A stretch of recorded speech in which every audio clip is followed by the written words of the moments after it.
And hello, welcome once again to the Livestream Lockdown in Dunreen campaign. I am your DM Hesper, and tonight we're joined by, yeah, I guess I'll go with this list. Bubba I'm Bubba, and I play Dunsen with his trusty sidekick Squeaker, the 14th. and and Cados I play as Raine. and Feugy. It is I, checks notes, Remy. And Aster. Hi, I'm Aster, and I play Ryan, the noble ninja, who's also playing Albrecht Muschel. And last but not least, we have Lani. Hi, it's me, Lani. I play Roux.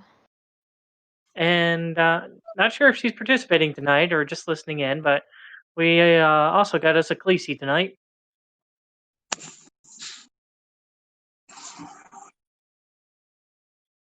Okay. Good talk. Yeah, I'm just trying to figure out what's going on. She's doing her best. Yeah. Uh, This is how yeah, we communicate now. just random clicks and hisses. Got it. Yeah. Sounds about All right. Well, anywho, last time we left off, you guys managed to get get a room over at the. Unfortunately, I kind of had to check my notes too. Oh yeah, now I remember what the hell we did last time. We tied a guy up, and that was the whole thing. Well, we say we. I tied a guy up. No, you guys managed to go in and get your room set up at the Frost Maiden. Had a message come to you guys from Squeakers the 14th, relaying information that Dunsen is found. Few shenanigans in the middle of the night, and other than that, and waking up the next morning and getting in your carriage and heading off to the keep. Not too terribly much else happened last session. It was a pretty short session, so um so basically at this point, we find the group essentially outside the gates of the keep. A few guards watching over you guys as you guys make your approach and stop the carriage. We'll go ahead and pick on up. So what would you guys like to do? Hey, a new background. Yeah, I figured, if you guys are in the keep and stuff like that, might as well get something that looks like a keep. Hesper's just like, you know what? After all this time, I figured he deserved a new background. As a treat. Yeah, new background treat. Enjoy.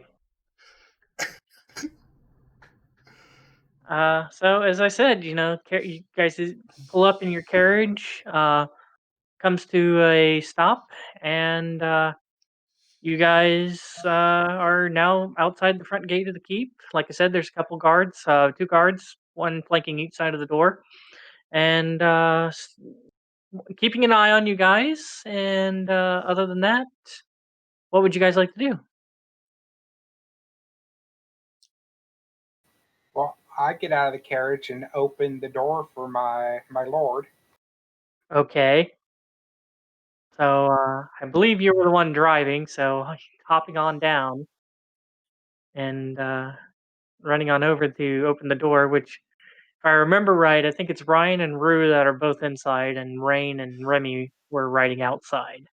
Sounds familiar.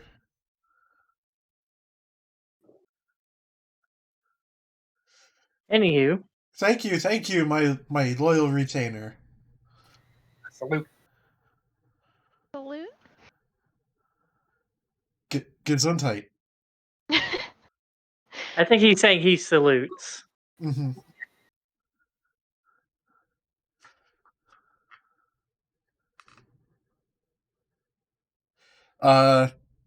Okay, so there's just like two guards, or? Yeah, they're watching you guys. Other than that, not much else going on right at this moment.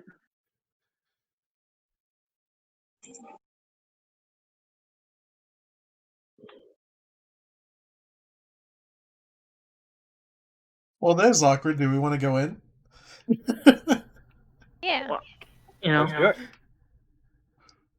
and at this point, I think you guys decided you guys were going to go after lunch, so it's essentially sometime in early afternoon, basically. So as you guys approach the doors, eventually they are both of the guards take hold of the handles and open the gate, the doors. Um, Inside, you guys are greeted by a few more guards. Um, who, as soon as you walk in, essentially tell you to follow them as they lead you to the once again kind of like the grand chamber and stuff where you guys once again met up and all the nobles were in, where you first met all the nobles and such.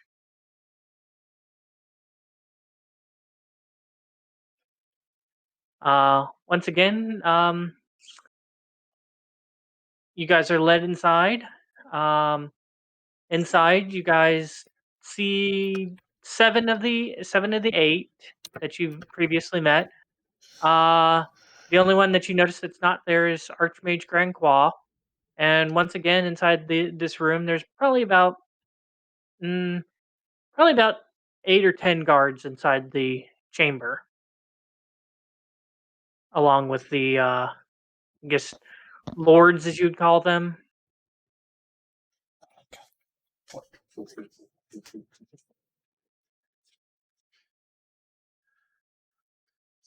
Thanks.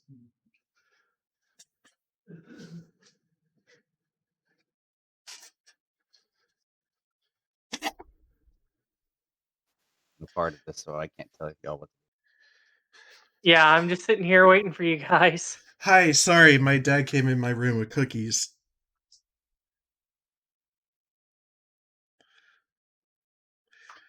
Hello? Yeah, I'm here. What happened? We're in I the missed. court with all the Oh, lords.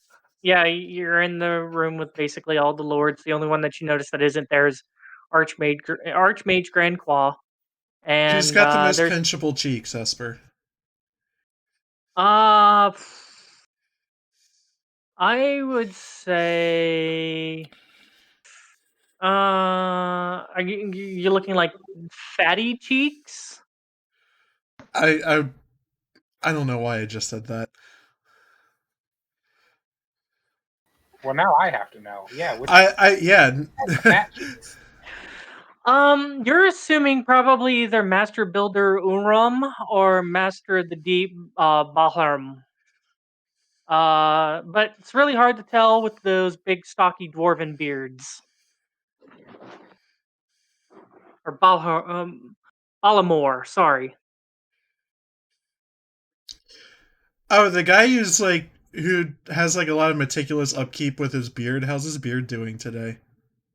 That would be Keeper of the Records, girl, Cados, and it's looking very well taken care of. Like I said, he's probably in comparison, probably the oldest here.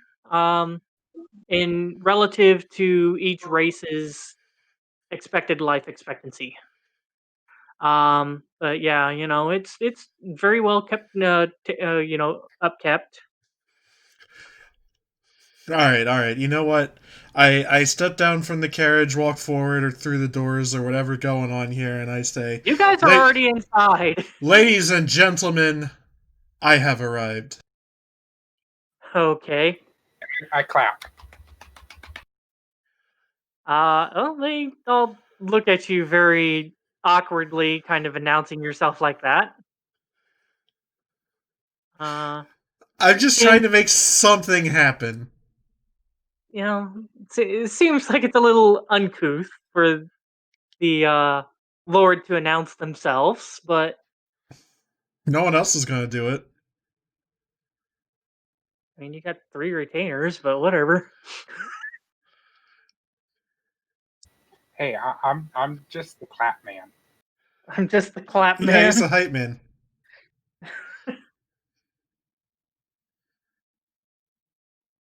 Okay, well, anywho, you know, they all acknowledge, after the very awkward kind of, you know, okay, just kind of, you're just kind of standing there and all of a sudden announcing yourself, just this very awkward, kind of uncouth kind of mannerisms and stuff that you're essentially doing. They do eventually end up bidding you a welcome to returning to the keep of Dunreen.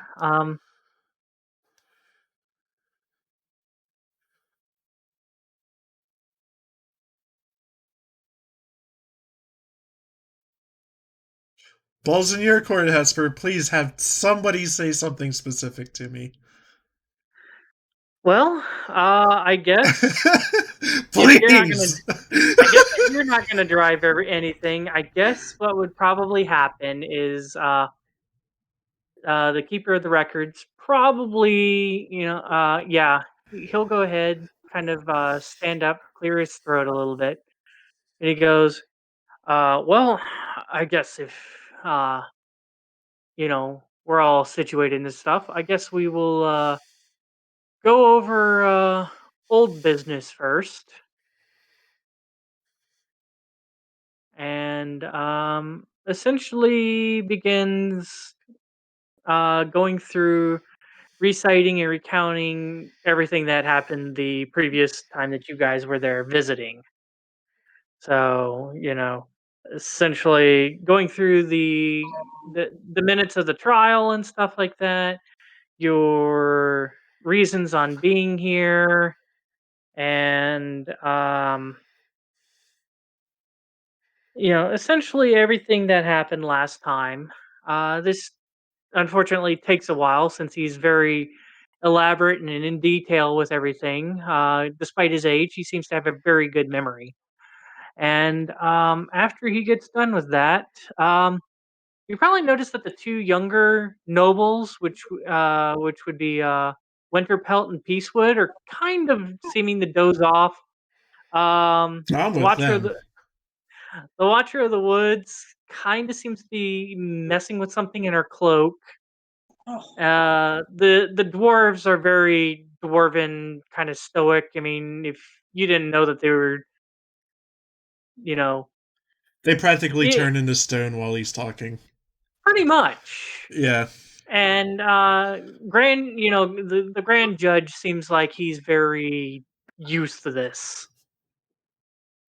But as he winds up with the finishing of the minutes and such, eventually he goes, "Okay, well, now since we've gone over old news, I guess we will our old business. We will go on to new business. Who, uh, Master Mutual? Do you happen to Present. Do you happen to have any new business after your arrival that you wish to bring up?"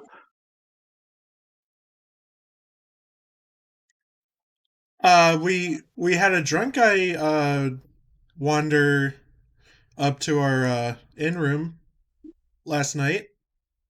Well, not quite what we were expecting, but we're very sorry to hear that. I'm hoping that Rata managed to take care of this very issue in a very timely manner. Yeah, honestly, I was quite impressed. She's very professional. I mean, we wouldn't refer her as for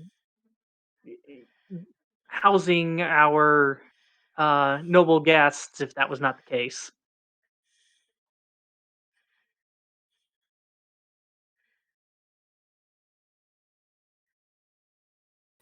Well, we still need to see those documents and records. Right. Okay.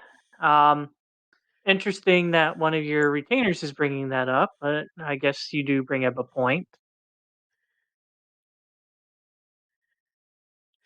Again, they may be my retainers, but I was more or less raised by uh them. I kind of consider them my equals.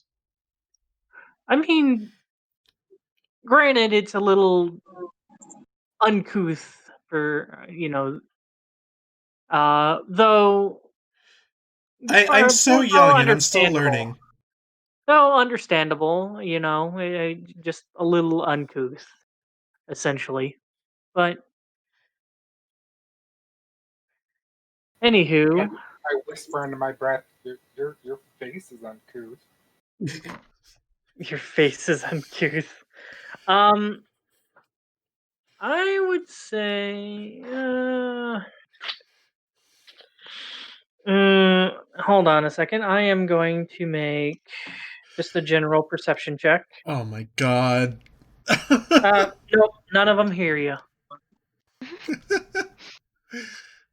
So you managed to get that by under your breath.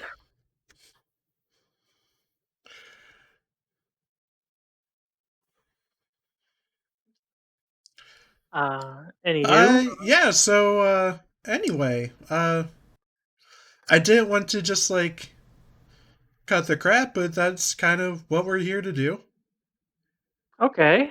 Well, as I stated, we can surely get that get those you know get the ball rolling essentially on getting that starting to taken care of.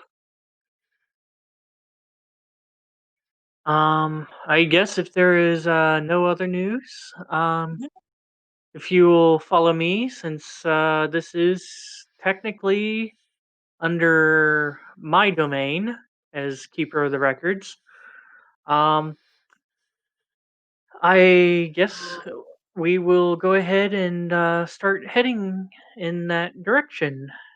Uh, the rest of you, feel free to convene with our previous debates and discussions. And I will return shortly with our esteemed guests. And he starts walking forward. As he does, four of the guards seem to peel off and seem to walk with you guys along with the along with Grollo. And seem to take a few turns here and there.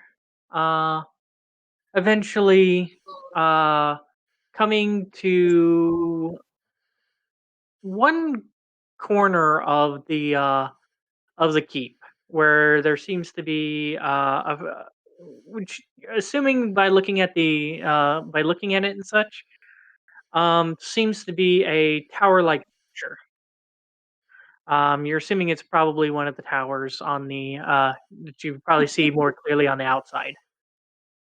Um, as you guys get close to the door, Grollo does turn around. His robes bellowing a bit as he turns around and says, "Well, I'm sorry to tell you this, but your retainers will need to stay here. Oh, I didn't get a calm. That's okay. As That's okay. as you can probably imagine, it is housing of sensitive information and such, and the less that we have to worry about from outsiders, the better." That's fine. Okay, so out of character really fast. Mhm. It's been a long time since we learned what we were told to put in the ledger. I don't have those notes available. Is that going to be okay, or is that going to be a problem? I can let you guys I have talk real quick. it See if somebody somewhere. has the notes. I do not. I think Basically- Lani usually takes notes. I we do not need, have notes. Can We I need to can I say so that like we- Remy passes me like a slip of paper, and then like I can defer to him when it's time? Well, I'm letting you guys kind of, I'm going to basically play this as you guys are kind of, you know, I'm just kind of just a quick pause since it's been a while and such. I'm going to let you guys, whoever has notes. But if you guys don't have notes, I'll have to have somebody roll in an intelligence check to see if anybody can recall. So I think what we're supposed to do is change the ledger so that it shows that what family was it? The Stone family? Well, no, there were like several businesses in particular. Were Yeah, so they entries. owed them money instead of them. Feugy, you're able to just copy and paste that in the chat.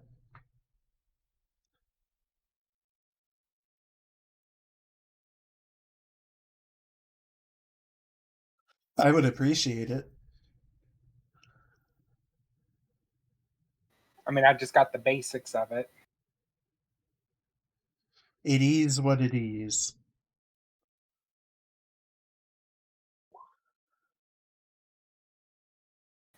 Wait, and then I have what's tip slow?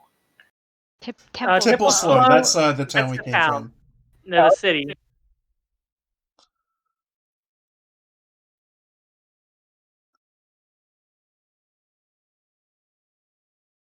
Yeah, that's basically it's one slight correction. It's hollowed stream, all one word, and river whirl, not river roll, and that's one word as well. Fallen gem is also one word as well.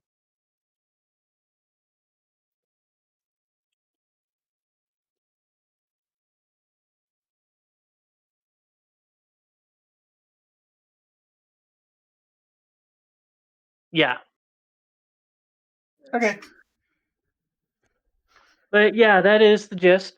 I would say that you probably, since Remy did bring it up, I would say that, and since it's been so long, I'll go ahead and allow your character remembering that. Okay. Anywho, Appreciated. So, not a problem. I nod to my retainers, and Hmm. go with the beard. Okay. Two of the guards stay behind with the retainers. They flank both sides of the door. The other two guards go with you guys. You guys climb the stairs. It seems like quite a while. It seems like you guys gone up probably about 3 flights. Um, Seeing that eventually, as it turns, there's a floor and another floor. Eventually, as soon as you get up to the third floor, as you do, it seems to widen a bit at this point. And as you do, the two guards uh, basically turn around and flank the door and open the door, allowing both you and Grollo to enter. As you do, you see a room fairly decent in size. I would say probably,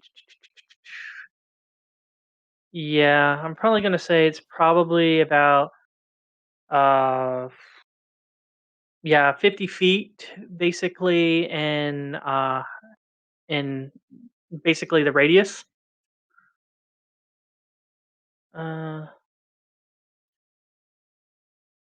yeah, 50-foot radius. And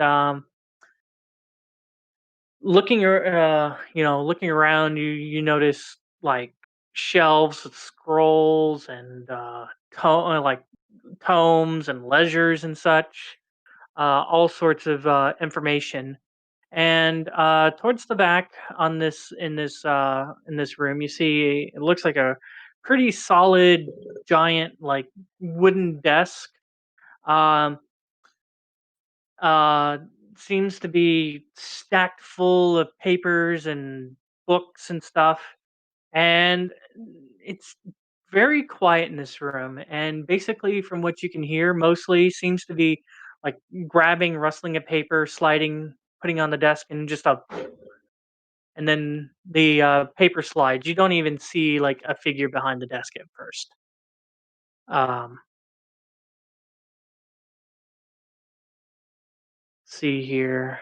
Anything you want to do, or do you want to continue to proceed following uh, the the keeper of the records? I'm staying in my lane, I guess. Okay. Eventually, you guys walk up, and the keeper of the record seems to clear his throat out a little. A little. Uh, Eventually, you hear him, and a little while later, you see some of the books kind of slide. The everything else seems to stay in place, and you see a pair of little like beady eyes looking from other side of the books, and looks over at you guys a couple of times, and then slides the books back in. And you hear the stool go as it's sliding across the floor, I have a and good feeling about this. the landing, fairly light landing of a couple of feet on the wooden floor, and a couple of steps later, and you see a gnomish figure, um, pair of glasses, balding on top, um, seems to have not the mustache part, just the lower part of the beard, uh, and So the Lincoln. yeah, kind You of, got a chin uh, strap. yeah, a little bit longer, but yeah, basically the chin strap. Gotta And hold that chin together. yeah, and eventually, eventually he speaks up, and you hear. See if I can remember. I know what character this is. Yeah, I'm pretty sure you do. That's why I was like, oh, I'm looking forward to this. You hear, yes, I see. Keeper of the records, girl. What can I do for you? And he goes, yes, Gasket Brook. We're this is Albert the Albert Albrecht. Albrecht Mutual. Does all that happen in character? No, he pronounces it correctly. He's not Okay. me. This is Albert this is Al Mutual. I'm getting tired. From Tipplesflow. And according to him, he says that he needs to see some ledgers that were made a while back that apparently, according to him, wronged his family with a transaction that was supposed to happen between our city and Tippleslow. And you hear him go, yes, I see. Um, but you do know that this is awfully short notice for me, right? Um, I'm going to need him to fill out some forms, and I will try to get to this as quickly as I can. As you can see, I'm quite busy with other work. This is what And I play D&D for, Hesper. Filling out forms. Let's go. uh, yeah, uh, and they seem to converse back and forth for a while about this. It's basically the general idea is sounds very bureaucratic and doesn't seem like the keeper of the records is really pushing or using any of his authority to kind of see if he can bypass it or anything. Is there anything you'd like to do? Yes, but I gotta think about it.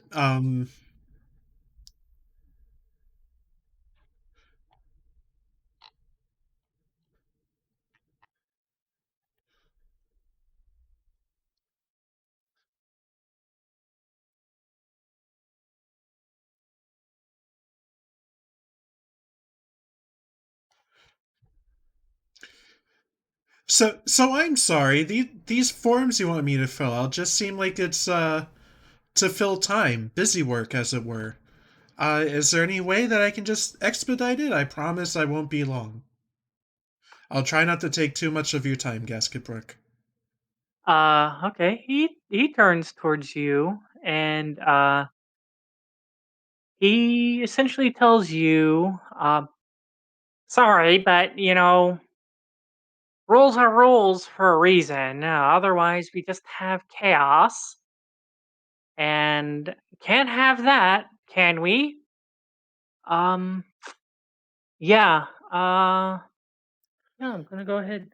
Um, Aster, roll me a wisdom save.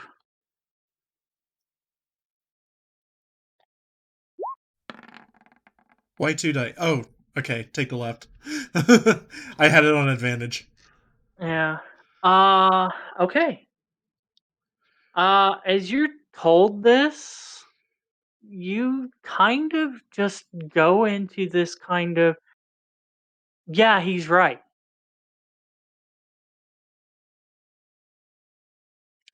I see.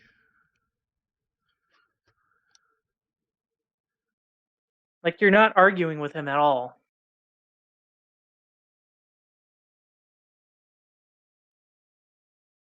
Yo, that's creepy.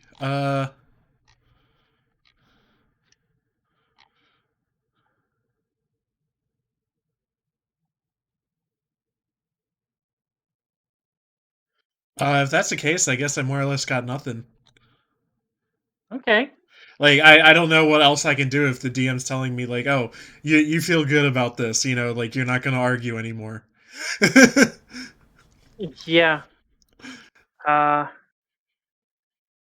so it takes a while and eventually you're given the forms to fill out and it is probably a stack of papers. Oh, I want to say probably about 10 to 11 inches high. Did he, like, spend all this time printing them off? Where'd the forms come from? You have no earthly idea. Does he spend all of his free time gained by making people fill out forms, printing more forms? Again, you have no idea.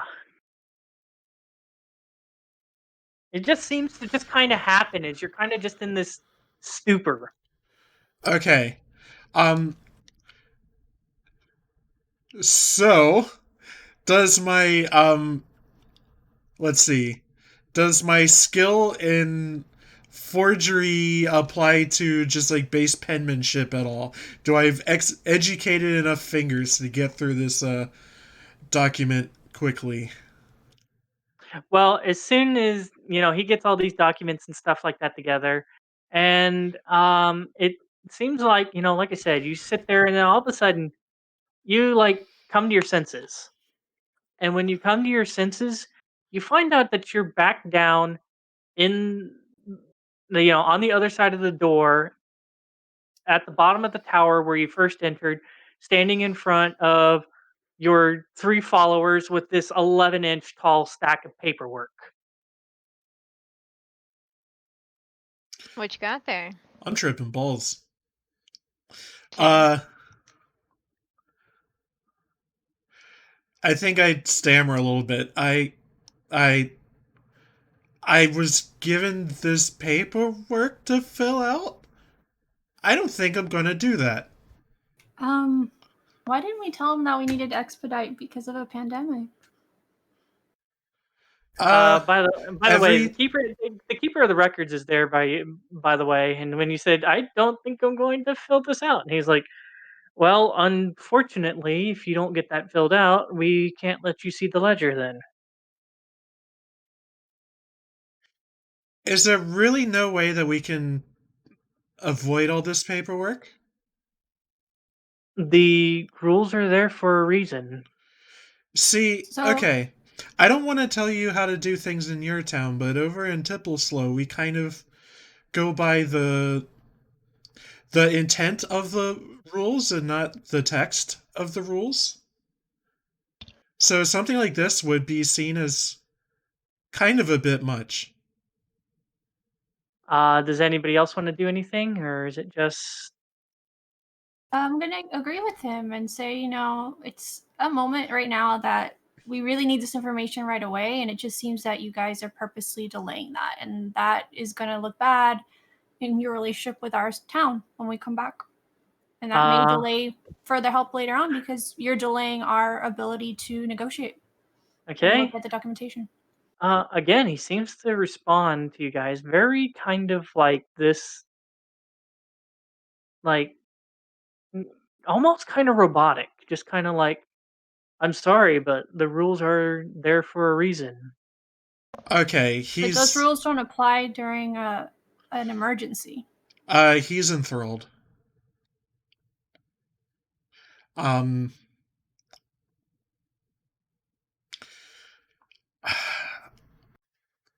kind of want to. Magic? I kind of want to give him like some smacks to like try to wake him up. I don't know. Well, you do That could get realize that bad.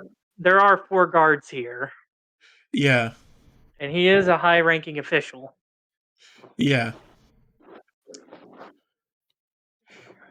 Hey, guards, your bearded man here looks like he's under the effect of some kind of spell. They look over at him, and then they look back to you, and they go, "He looks fine." Well, that don't sound good.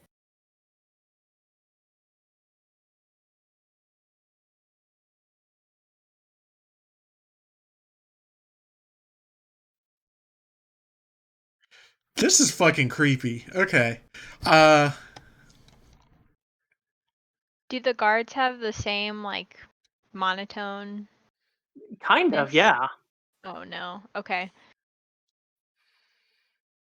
So I have the magic ability to dispel magic. Could that be applicable in this situation if I were to use it at a level, I don't know, 4 spell to affect everyone in this room? Well, I will tell you that doing this will require you to like do an incantation and such. And with the way that things are, The guards will jump you. there's a high probability that this could be seen as an attack, just from your kind of mental knowledge of how spells work, and those who don't know exact magics and being able to understand what the spell does just from listening to it could basically interpret it as, you're going to like blow their heads off or something like that.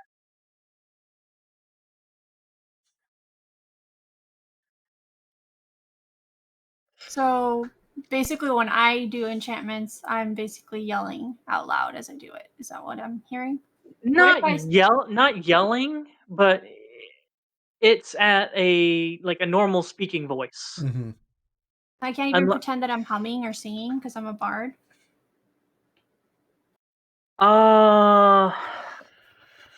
I mean, still technically that is kind of weird. Just all of a sudden, just start pulling out your instrument and go ding ding ding ding ding ding ding and stuff like that. And Okay, an instrument I have to an idea. sing, though. But okay. I have an idea. I want to take my stack of papers and go back to that main room where we were before with all the other nobles. I want to see if they're still there. So I guess I do that first. Okay, yeah, it takes a while as you express your want to go back to the main chamber, the main hall. Mm-hmm. And once again, you guys get there. The other nobles are sitting there. They seem to be discussing with one another. I sit you down guys with the can- two people that kind of represent the will of the people, I guess. Okay, well, give me 1 second here. Okay, yeah, You got. This is before you guys go into the door. You guys can hear it on sure. the other side. What's everybody's passive perception, by the way? 17. 17, Your 18. wisdom, right? 18. 18, 2 15s. Okay. Um, the 15's a little low, but you can definitely hear on the other side. You can pick up certain keywords. 18, that would be rain. You definitely hear, and it seems to be on the other side, kind of like an argument of what to do about this pandemic and stuff. Is basically what's being discussed on the other side of the door as you guys are approaching.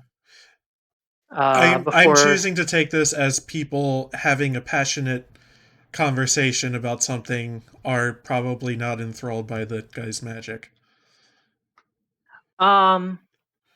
you don't know. So I'd like it- to go and I guess approach the people arguing. They eventually, well, you don't know exactly who's arguing, and and such. But anyways, you eventually hear a knock on the door. Well, you don't hear a knock. Yeah, one of the guards knocks on the door as they quiet down, and then they open the doors.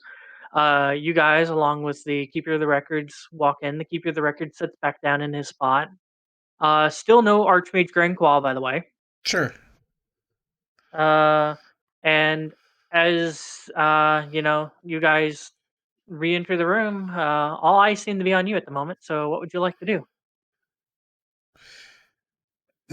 Okay, now that it's like so quiet a pin can drop and everybody will hear it. I want to approach the liveliest group of people I can find in here. Liveliest. That would probably be the younger two, and That's what I maybe thought. even the Watcher of the Woods. Okay. The other, the older humans and the dwarves are pretty kind of. Mhm. You know how it is. Okay, so you begin your approach with this giant stack of papers. Yeah, so I'll sit down next to them and just say, like, could we possibly go somewhere Okay, to have a private conversation? you you go to sit down in one of the chairs next to them, and I will tell you from your perception and stuff. You notice the guards all of a sudden Oh, they're pissed. grabbing weapons and like Okay, hands on look. weapons and stuff. Okay, I see that. I disengage. I just Okay. approach them and just be like, Yeah, they're kind of warning you that it is not your place to sit in one of these chairs, because essentially, if you sit down in one of these chairs, okay, you kind of have a feeling that you're saying that you are trying to take the position of whoever sat there previously. I approached somebody and asked them to have a private conversation with me somewhere else. Is there a place we can go to have a talk? Okay. Are you talking to Carsey, Winterpelt, or Peacewood? Uh,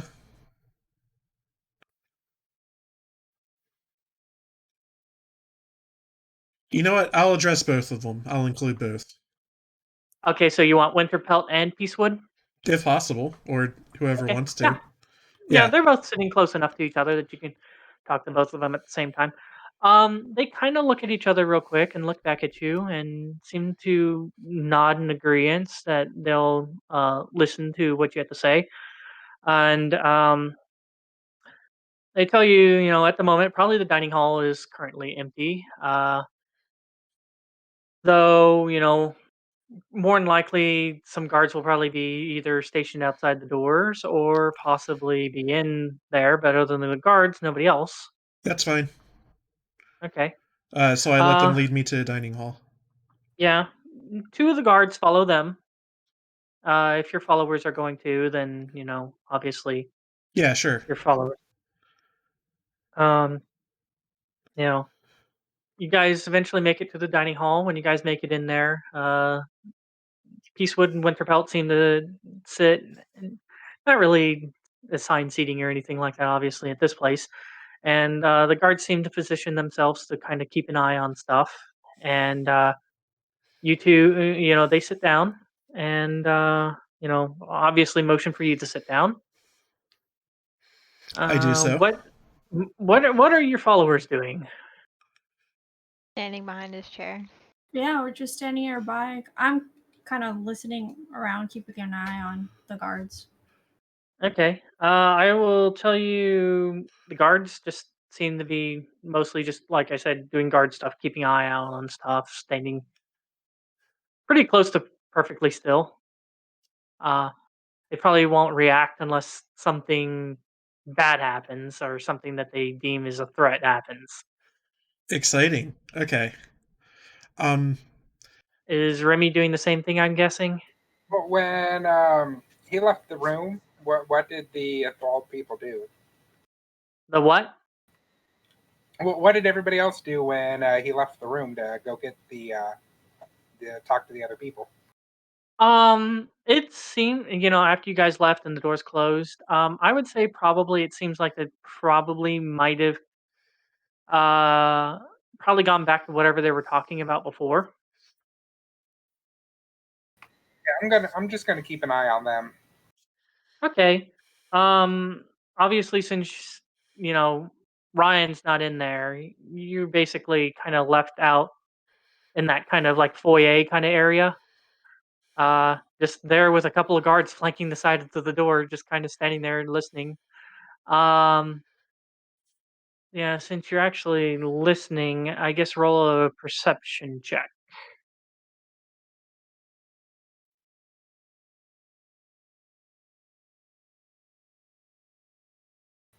On my character sheet disappeared on me.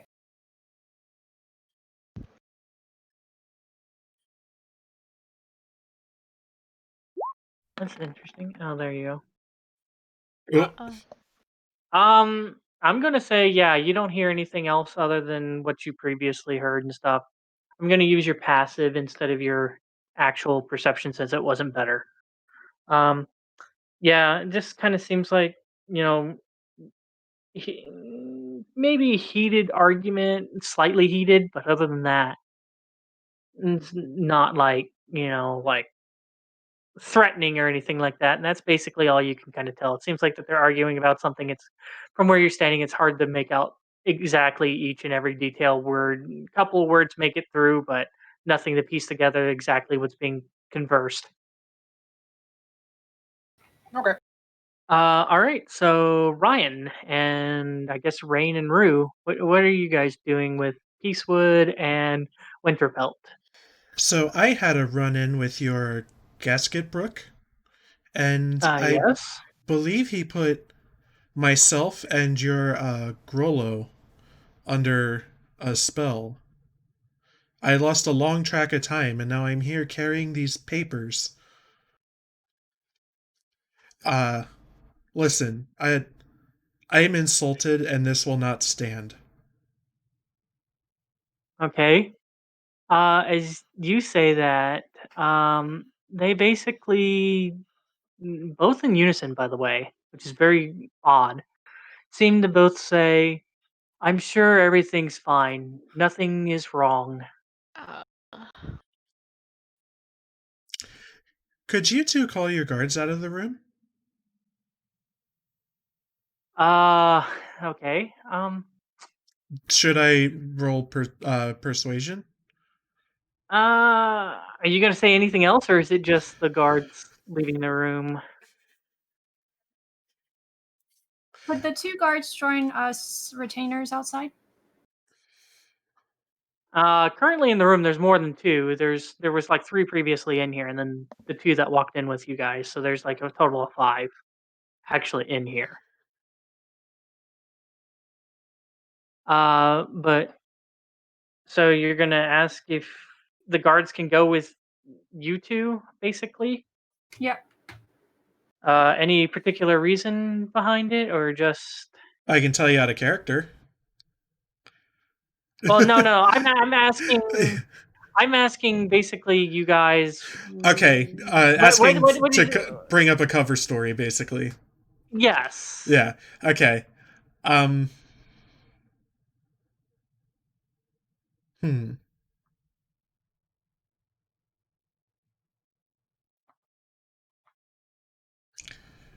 Happy to brainstorm with the other two of you. I got nothing.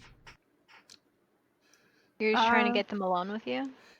Yeah, Yeah. you get them. I kind of want to slap them awake. That's what I'm trying to get a. Yeah. Remy's outside, right? Remy is in a different part. Remy is outside the main hall. You guys are over in like the dining area. Remy, you want to make a scene? If Remy makes a scene, not to mention he doesn't know what you guys are planning. You guys are Yeah. a decent ways away. Him making a scene is going to be. He has no idea what's going on with you guys, by the way. Yeah, I can send him a message. We have to be careful because we don't want them to get more suspicious and then take us Mhm. away. Do you have to spell magic, Aster, or no? No, I can make like illusions and stuff.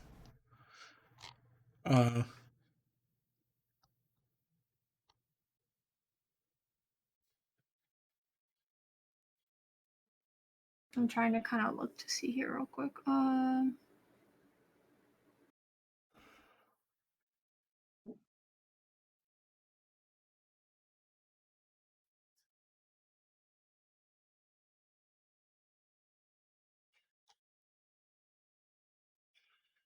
Okay, so like, Oops, sorry. Oopsie. I'm trying to think of what we could do is like cast sleep on the guards, but because I have sleep and I could probably do, if I have it at a level 4, I could sleep a lot more creatures, can't I, Hesper? It's all dependent on their current hit point total and what you end up rolling. Yeah, sleep is kind of scary. Sleep is definitely a lot better lower level spell than it is a higher level spell. Yeah. I know most characters end up like ditching it at second level, though sometimes it has its uses if you're like in something like I don't want to deal with a whole bunch of rats or whatever. I'm just putting them all to sleep and leaving.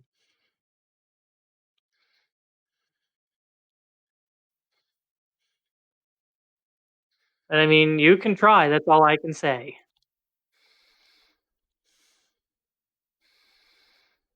So we currently have 5 guards in one room with Aster and 2 NPCs. And if you guys leave, there's another 2 guards outside the door, so it'd be like a total of 7 guards.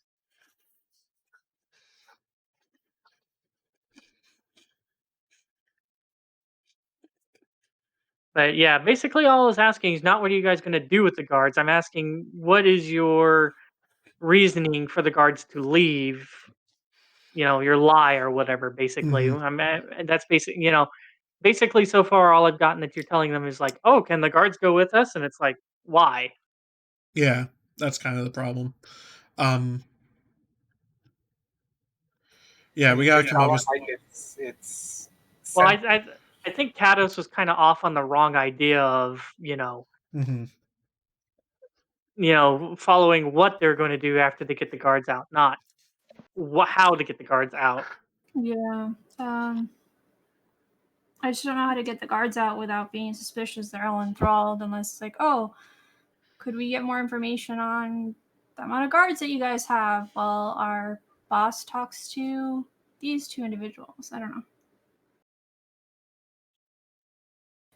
Can you tell them you have sensitive information for nobles only?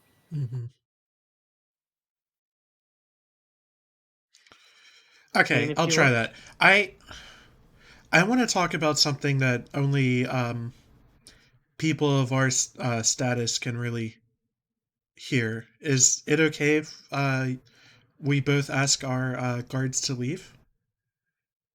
All right. I'm going to say, yeah, those guys are probably at that level.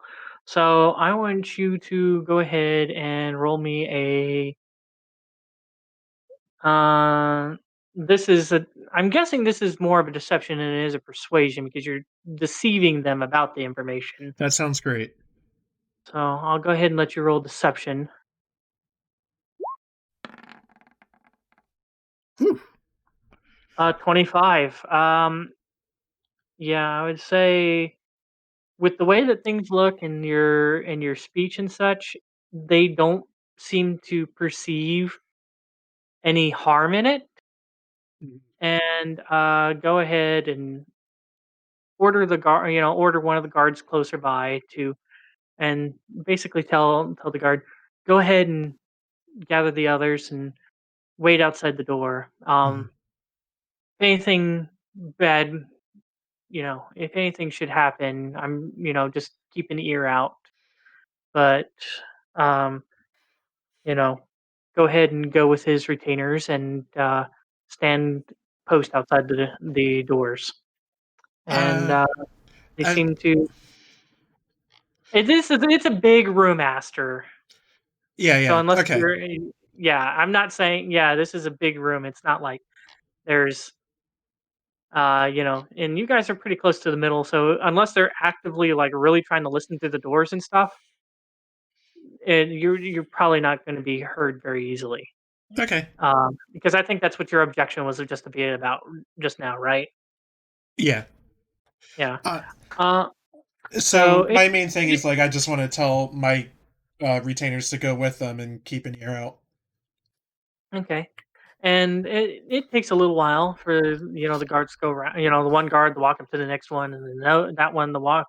And it takes a while for them to gather and uh, leave, along with Raine and Roux, and eventually going on the other side of the doors. And the doors end up closing on the other side. You are now currently alone in here with Winterpelt and Peacewood.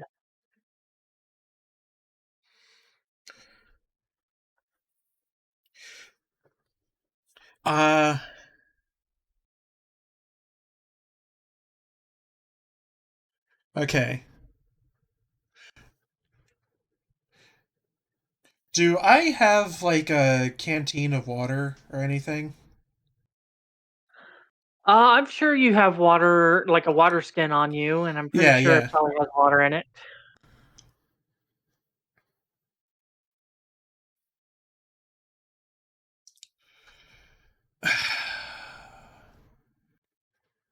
Do I slap them or squirt water at them? Both? Water on one, slap to the other. Okay. Here's the situation, Hesper, and I'll leave it to you.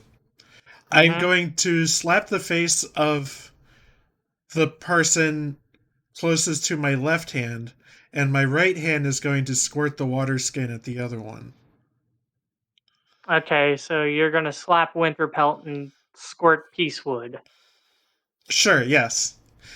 Okay. And I will say, wake up, you are under a spell. Okay. You. Okay. They're not expecting it, so I would definitely say that it is Sneak probably. attack! Well, no, I'm not gonna say sneak attack. You're not trying to lethally hit attack them or anything. But yeah, you smack Winterfelt and squirt Peacewood, telling them to wake up that they're under a spell. Um, they both get really offended by you and ask you what's the meaning of this outrage, and their voices picked up in volume. Okay, that sounds like it's good for me. Listen, both of you are under a spell. Gasket Brook is putting everyone here under a spell. You tell them that, and basically, when you tell them that, they basically tell you, um, you know, everything is fine. Gasket Brook can't do that.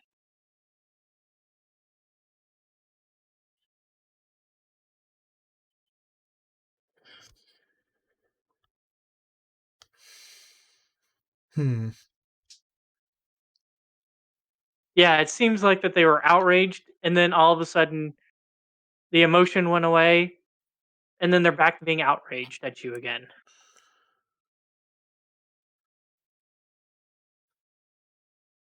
Well, speak up. What is the meaning of this outrage? She's like, yes. Why did you squirt me with water? And Winterfelt's not happy. He kind of has one hand over by his sword on his hilt, on his hip. But do they still look out of it? Yeah. Okay. Well, they looked out of it when they responded to you, but then after that they went back. Does that make Okay. sense? So They were outraged, they looked out of it, and then they went back to how they were before they were out of it.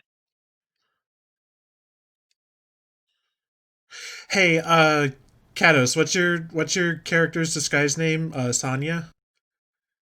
Yeah. Yeah. I have it as Sophia. Sophia, that's it. Oh, okay, yeah. Sophia. Yeah. I call out to Sophia. Okay. As you do, it's not hard for you to hear. What are you doing? Raine? I'm going to try to discreetly open the door and poke my head inside. Okay, so you're kind of discreetly going over by the door, and Where there's guards stationed, yeah. Yeah, and the guards hear this yelling, by the way. Sure. And some of them, before Raine can sneak over to the door, they kind of already burst through the door and trying to figure out what's going on. Because they heard you yelling for somebody. Sure. And they see you, they see her splashed in water. Okay. They see him with a red mark on his face and his hand on his sword. And you just kind of standing there after calling them. We made a big clusterfuck. Okay, so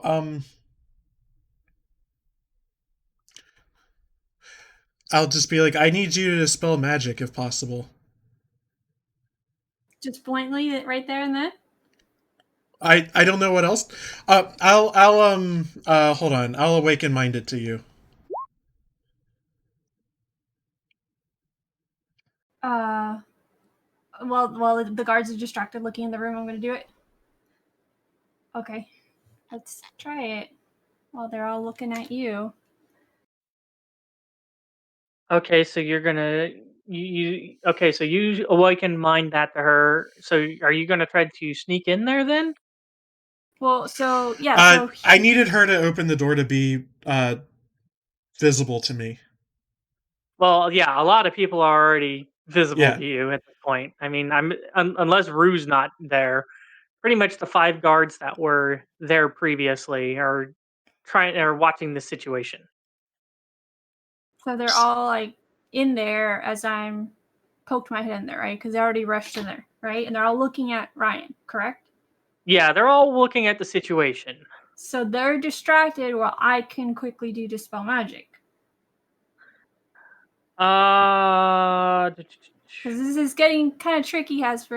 We're not able to use our spells at all, and so it's kind of read the situation. Let's see here. I forget. Is this spell magic touch or is it a ranged spell? Let me check for you. I think it's touch, so I think you're going to actually have to be in range of the nobles. It's 120 feet. Oh, dispel magic's 120. Which one am I thinking about? That's for okay. I could swear there's one. Maybe it's remove curse or something. That's that's touch. Okay. I would say with where you're currently standing, that the guards would definitely hear you. That's why I was asking if you're going to try sneaking into the room and just kind of position yourself somewhere else. What are you doing? I can do that. I can try to get the closest to the girl that has water splashed all over her face. Yeah, I'm already in big trouble, so this is kind of a huge gambit. Yeah. Okay. All right. All right. I did a big bad. I need a stealth check from you then. Currently, because of the light in the room and stuff, I'm gonna need it at well, and they're okay. So I'm gonna make it flat. I was gonna say disadvantage because of the light, but at the same time, they're not purely paying attention to you, so I'm just gonna make it flat. Okay, 17. Theirs would be. I'm running off passive. Okay, yeah, you don't think that you've been noticed. Nobody seems to be like turning and facing you or anything like that. Okay. As you eventually make your way over, um, you're basically standing on the other side behind um, behind the two nobles because uh, they're both kind of facing Ryan. They would have gotten out of the chairs and so let's say the door goes from opens east and points towards the west. Basically they are on the north side face yeah, they're on the north side facing north while Ryan's on further up north facing south. So I'm going to say you probably go down south. Behind the Okay. nobles, correct? Yep. Okay. Yeah, you get there, and as far as you can tell, nobody seems to be noticed you. Okay. So I'm going to cast Dispel Magic on the girl. Okay. I will need a D20 plus your spell modifier. Oh, I can't cast it at a level 4? I would need a D20 plus your spell modifier. Hold on. When you cast a spell Basically, using a spell slot of 4th level or higher, you automatically end the effects of a spell on the target if the spell's level is equal or less than the level of the spell slot you used. yeah, that's basically what I'm saying is that It's it's not. higher? Okay. Mhm. Where's my spell modifier? Your spell modifier would be your charisma plus your proficiency bonus. So the 5? 5 plus whatever your proficiency bonus is. You can also find it on your So spell 4. sheet. The spell Okay, says the so DC it's equals 10 plus the spell's level. Mm-hmm. Yeah, but I'm so saying it's she a needs to. D20 plus 9. Is that what you're telling me? If that's what Because my you're. proficiency level bonus is a 4 and my charisma is a 5. Yeah, see where it says spell attack bonus? That's basically what I was asking for. It's on the spell sheet up in the upper right. So yeah, it's a D20 plus 9. Okay, let me see. I guess you could technically roll a charisma save, but yeah. Okay. Okay. 14. Okay. All right. So you go through and you start casting this spell. Uh, as you do, um, you release the spell. Some of the guards are kind of like looking around, trying to figure out what that noise is and such. And you release the spell as it goes towards this towards Peacewood, and uh, you like I said, you release the spell, and you feel nothing. Like the spell didn't take effect. And like I said, they're both right now. Winter Pellet and Peacewood both trying to get information out of you, why you did this and stuff. A Out short of while Ryan? later, out of Ryan, yeah, Okay. Yeah, and you know, I'm kind of just trying to. yeah, I'm talking to them, he's trying to buy time and all that. Yeah. he's kind of in the hot spot right now. Yeah. As the time goes, not very long after, I'm gonna say it just seems like it takes a few seconds after, like maybe like 5 to 10 seconds later. Peacewood seems to like kind of grab her head a little bit and just seems to be shaking her head back and forth and just like, ugh. And then a short while after that, and the coughs continue and get more and more violent. Oh. And Ryan, eventually you start seeing that blood is trickling out of her hand and such. Down her hand, starts plopping on the floor. Winterpelt just backing away from Peacewood. He's in shock. Like, what's What? going on? And the coughing gets more and more violent. And as it does, eventually she can't keep it behind her hand anymore. As the blood starts uh, flying out through between her fingers. What, I like need you to projectile roll. blood? Kind of, yes. A very violent, like I said, coughing and such. Um, and like I said, her face gets like really, really pale. I mean, I would like to attempt to dodge the blood projectile, the that's blood why I beam told coming out of you. her That's why mouth. I was about ready to say. I need you to roll me a dexterity saving throw. Okay.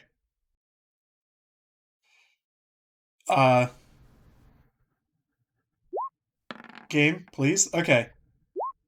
18. Yeah, you managed to jump out of the way of the blood as it starts splattering on the wall behind you. You duck and take a roll out of the way. Yeah, it just coughing and coughing, and the more you look at her, the more she looks like the people who have died from this plague. Until eventually she lets out one really loud cough, takes a gasp, and then falls on the floor. Da da da da da. This is a regular old clown fiesta. I feel like the mood that takes over the room is just genuine shock. Yeah. Woo. A couple of the guards are going around trying to figure out what that noise was. What, the magic? I guess I need Cados. Yeah, I guess roll me a because I'm assuming after this you're just like trying to act like you didn't do anything. So roll me a performance check. Okay, and in that performance check, I'm going to rush over to the noble lady and try to check her pulse. After Or if you she's want to collapsed. touch her. Well, yeah, because no one else is touching her. We have to make it seem like we're actually worried about her. Mm-hmm. Well, I was gonna say a couple of the guards do that. Some of the the other guards are going towards the nobles, so you wouldn't be the only one. But anyways, I do need a performance check from you to kind of did you play this off nonchalantly? 15. Yeah, the two guards that seem to be looking around don't seem to be suspecting you of foul play. Oh. So yeah, you managed to roll a lot better than their kind of investigation and insight. The insight mostly because they don't know you too well, and then also at the same time they're kind of busy, and the investigation was to try to see where everybody was and stuff. Anywho, so as you get over there and stuff, uh, you know, you go reach for her pulse, and one of the guards tells you to stop. Okay. And you know, you know, and the one of the other guards, not the one that told you to stop, goes down and checks and seems to be shaking his head like back and forth, like, no, she's dead. I can fix that. You can revive people, Bob? Yeah. Yeah. Can you just like start reviving her like right here? Yeah. Yeah, I could you? can. Can I Do it, coward. Okay, I'm gonna run into the room after I hear all Can't of the violent death make any of noises. this any worse. Just just died, so isn't there a high chance that you could revive her? I can revive up to 10 days past death. Let's do it. That's Okay. powerful. So, hold on. I'm gonna need to. Can we turn to the guards and tell them that our friend can revive her? I Or bet dying and coming back to life will break the spell. Yeah, could you say, Ryan, you're gonna have to. I kind of look at Ryan and say, like. One of my retainers is a medic. Do you mind if I call her in here? She's a powerful cleric. Winterpelt just kind of looks at you and not even second guessing it at this point. Just like, yes, come on. What do you do? You even have to ask? Okay. Yeah. Okay. I'm gonna go ahead and cast. Emma, Raise please get Dead in on here. her. Yeah. Okay, cool. Okay, raise dead from the grave. Return the dead creature. Do you have the diamond worth 500 GP? When do we start using items Yeah, to we consume never for used spells? We never used them before. You guys have never casted a spell that required an item to consume. Yeah, we have. Yeah, we Yes, we have. Especially like Feugy, when he had a bunch of wizard spells, he had to have specific items to cast them. I hate to agree with Hesper on this one, but if it was over a certain amount, I had to just deduct that. But he always let me just deduct the Yeah, gold. is it possible for us to just deduct the GP? I'll give her gold. Well, I'll pitch in. We for have gold. enough gold. We have. Yeah, we equal absolutely have the gold, but pile we of don't gold. necessarily have the diamond. Okay, you can ask and see if they do have one. Sure. I'll ask if they know where to get a diamond or if they have a diamond readily available. Okay. So 500 GP. That's going to be needed for the spell. Specifically worth 500 GP. I'm checking. Okay.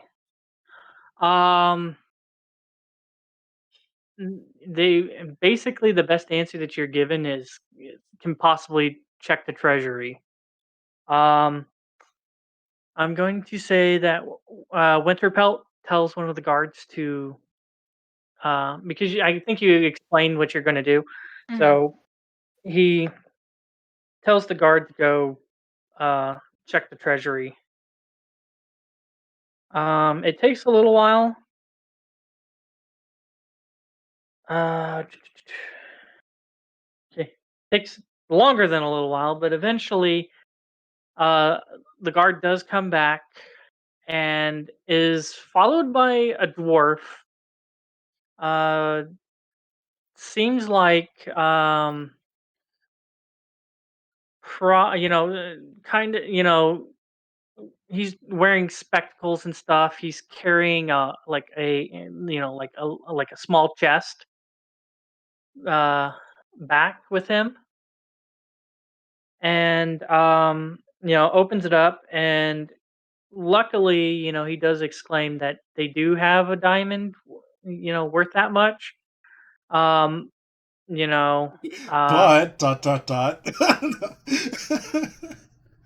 let me see here. Come on, out with it.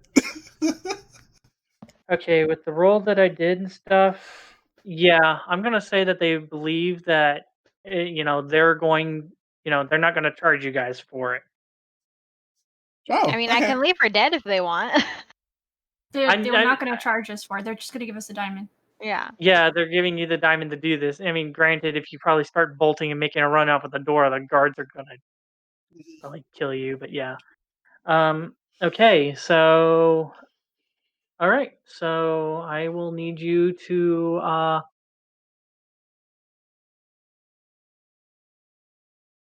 yeah, okay, so I will need you to raise dead then. Okay. Forget. Does that take a certain amount of time? It takes an hour. Okay. Whew. I want to make sure. I want to make sure we do this right, Hesper. So in chat, I posted above a little snag in the spell. What order do we want to be casting our spells in? Because I feel like it might matter, and I just want to get through as much of the red tape here as we can. That is up to you guys on what you guys want to do while Lani is probably preparing to cast a spell. That is not what I asked.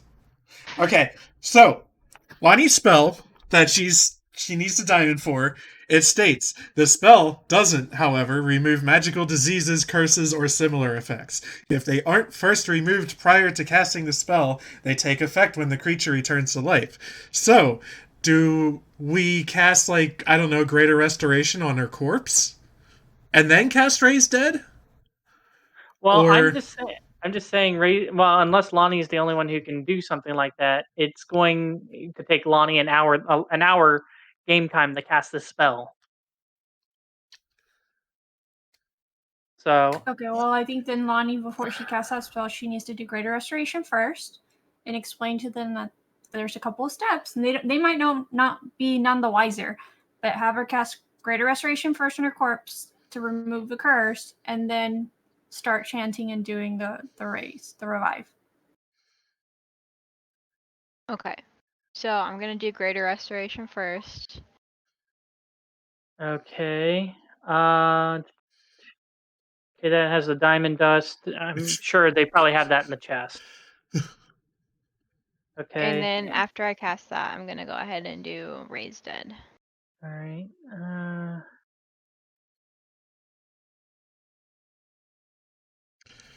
Yeah, does Greater Resto work on a corpse? Greater Resto will work on a corpse. Okay. That's not the issue. The issue is I'm trying to see what it will remove.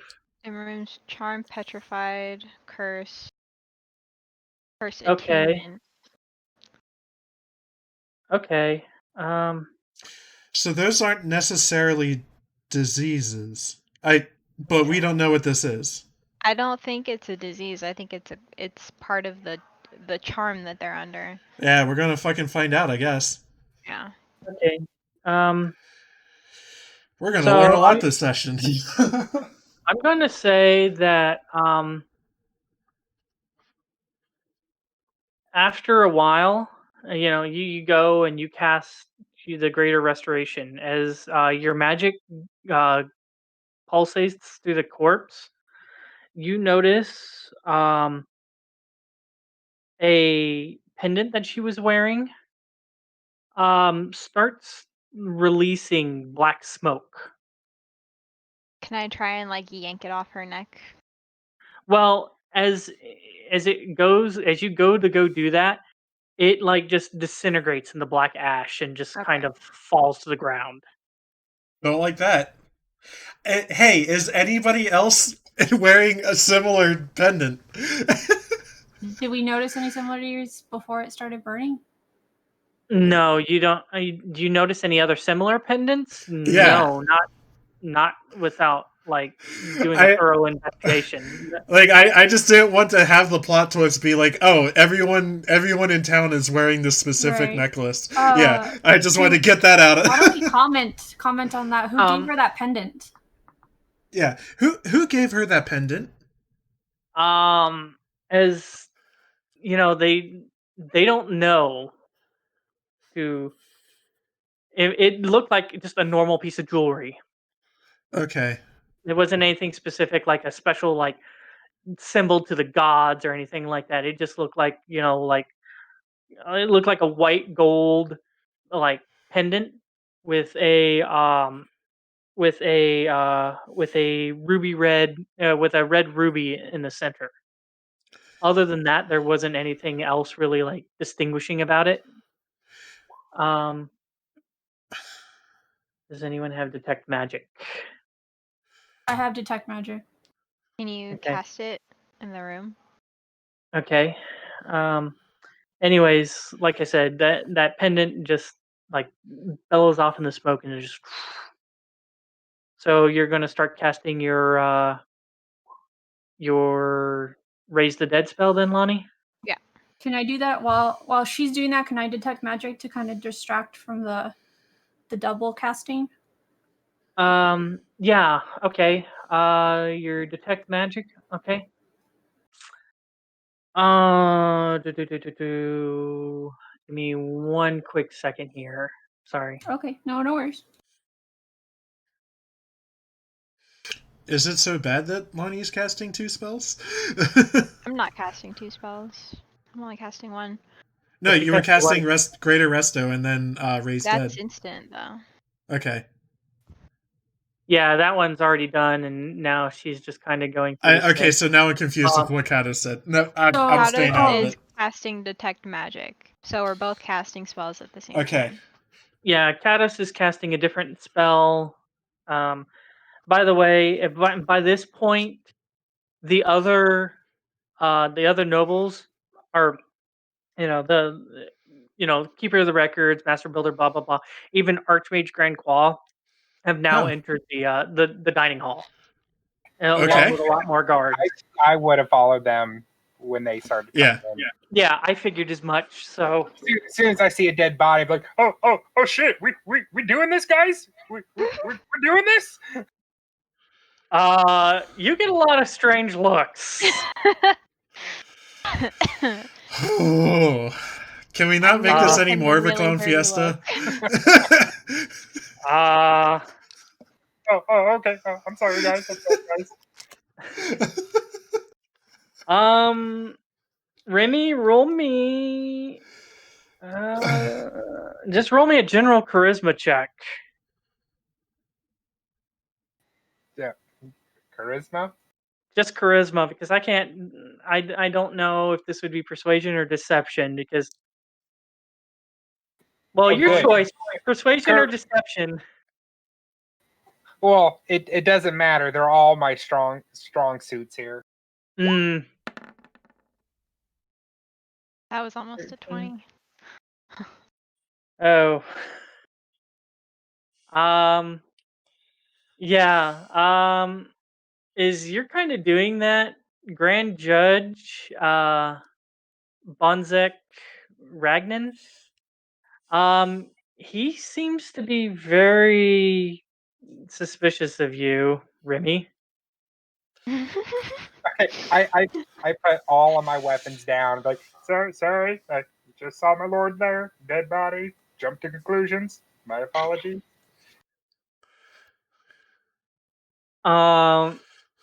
Yeah, you essentially see him kind of turn towards a couple of the guards and tell them, keep an eye on this one. And Someone's in they kind of trouble. they kind of back you into a corner, Remy, and they're really keeping an eye on you and preventing you from doing much of anything other than standing there. Remy's in timeout. That's fair. That's fair. They're kind of partially like swords drawn. Like if you make a wrong move, they're going to draw and probably attack you. That's what you get for doing things, Feugy. I know. Could be a lot worse. All right, so back to the detect magic. Okay. Yeah, you notice just like little. Um. Actually, I want you to roll me the same thing. So roll me a d20 and add your spell modifier. So the 9. Okay.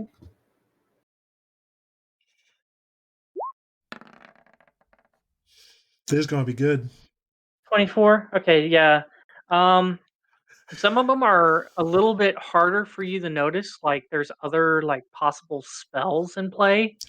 I assume that with all the nobles in the room, this place is just lit up like it's Christmas. Yeah, and it's not like pen. It's just seems like they're in just different locations on the bodies. Mm-hmm. So it seems like whatever it is, it seems like that they're it could be a lot of different things. So the guy, one of the nobles, the noble that was in that room with us, is he close by to me? Like I said, all the nobles except for Grand Judge, who's really keeping an eye on Remy. He's very suspicious of Remy at this point. All the others seem to be kind of more huddled around. Archmage is also another one. Archmage Grand Qua is kind of more going around the room and investigating and seems to be casting his own kind of magic. Does he glow at all to me? I mean, he's a mage, but yes, I mean, he glows with all sorts of magics. Is Grand Quad paying any special attention to me? He seems to be more investigating the scene rather than investigating The the Shadow Menace. Yeah, at the moment. So Okay. could I kind of like pipe up and say, turn to the Archmage and say, sir, we just saw her pendant burst into flame. I think she had something was cursing her. Could you use your abilities to find any He possible kind of cursed items? he kind of like part way through your thing, stops you, and he's like he's just like, I have my methods. Trust me, I will find whoever did this. Okay, so I'll just nod my head and kind of focus on He seems to kind of have his own things that he's going on. Get me Um, photos Good or of that bad? Shadow Menace. Yeah, like I said, out of all of them, yes, he's probably the one who's probably glowing the most because you're assuming he probably has like scrolls and other magic items and such on him. Literal Compared to the wizard in others, the house. yeah. Probably, like I said, the thing that's hardest for you to notice, and like I said, they're all on different locations on the body and stuff. And the hardest thing for you to notice, and it's like I said, it's pretty faint. The school is necromancy, and the everybody School. school. Oh, Yeah, the school is is necromancy. Um, I think technically Rue's hands are glowing, yeah, with necromancy, but you know what she's doing. She's casting her ritual of raise the dead. But anyways, as you go through, as you're watching this and stuff, looking around and stuff, s- little like spots and stuff like that. Sometimes it's like an occasional finger, sometimes it seems to be around the neck, sometimes it seems to be in a pocket or something like that. But there are everybody in this room that is not in your party, except for Rue's hands because casting the spell, has a very faint, hard to detect glow of necromancy on them. Spooky. okay. That's kind of scary. What about ourselves? Did I notice any marks on ourselves? No, none of you are glowing with this. Okay. Nothing outside of the ordinary magical items that you guys are carrying, and Rue casting her raise the dead necromancy spell, which you know what that one is. Yeah. All right, I'm going to keep that to myself for now. Hesper out here dropping bombs on us tonight. Well, you guys managed to do something to get the ball rolling. Yeah, that was the plan Yay! all along. Totally. Yeah, I bet Hesper's that's like pleasantly surprised. He's like, oh, I can finally start doing all these extra things. I can finally tell my grand story after 20 episodes. Yeah, it's like Dragon Ball Z D&D style. The planet will blow up in 5 minutes. It's been 2 years. Oh, geez. But anyways, what was I gonna say again? Yeah. Okay, so keeping that bit about the necromancy to yourself. And like I said, the guards, the nobles, Grand Qua, everybody has these very faint, hard, almost non-detectable. You just managed to roll high enough to detect it. Necromancy blips on them, basically. Yeah, we'll keep that bit to ourselves. It doesn't sound like Grand Qual really wants to hear it right now. Okay. Yeah. Yeah, you know, it's like I said, it seems like Grand Quas mostly like kind of like checking like the walls. Eventually, you see him casting a spell, and he starts flying around the rooms, around the windows, and stuff like that. And he seems to be checking everywhere that's not basically at the moment you guys, trying to figure out how this attack happened, basically in his mind. Sure.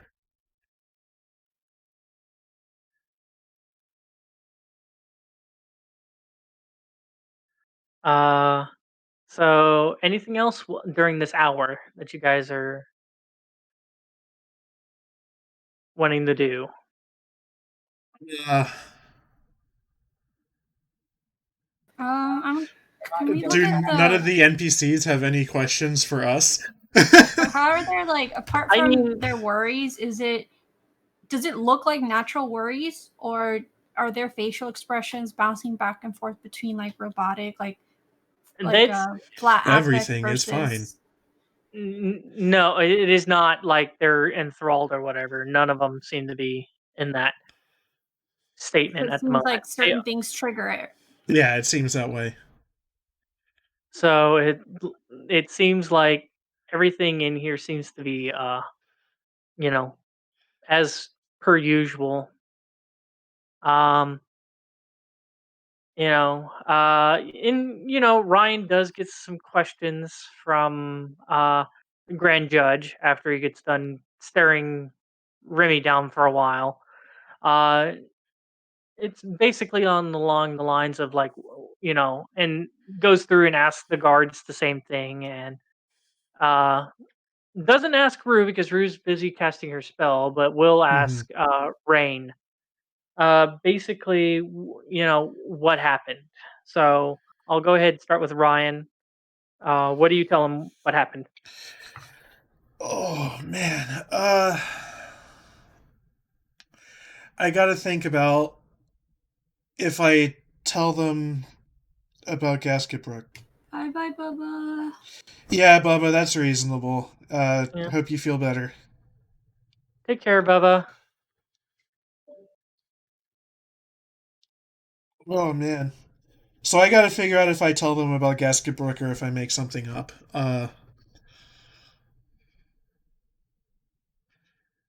Can I go out of character for that? Ask the table, as it were.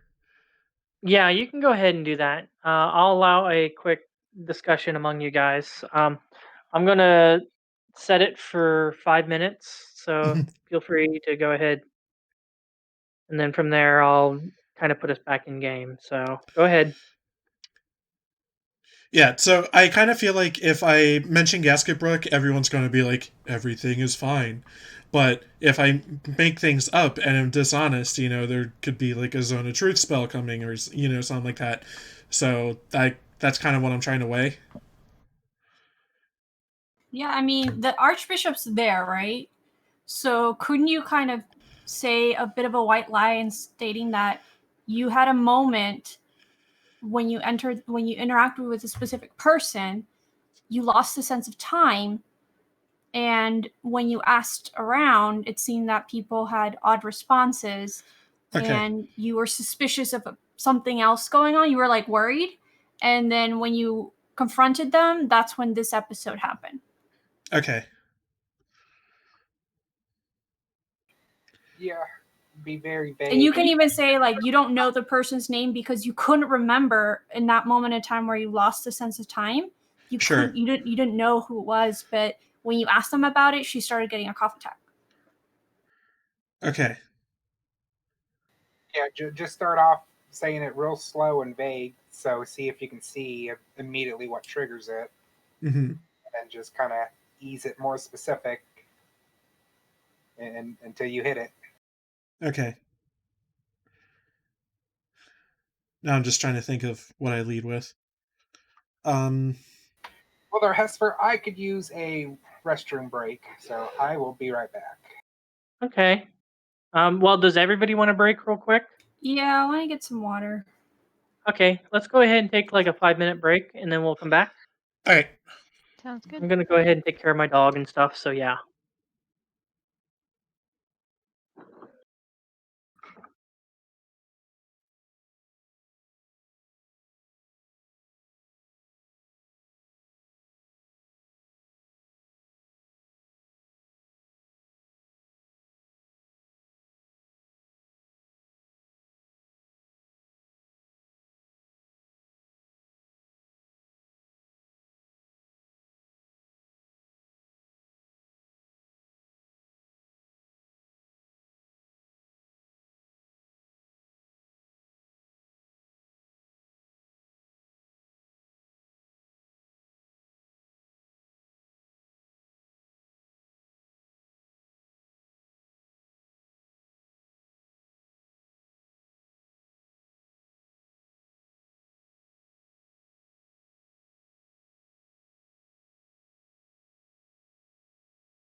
Turning He did- things back on.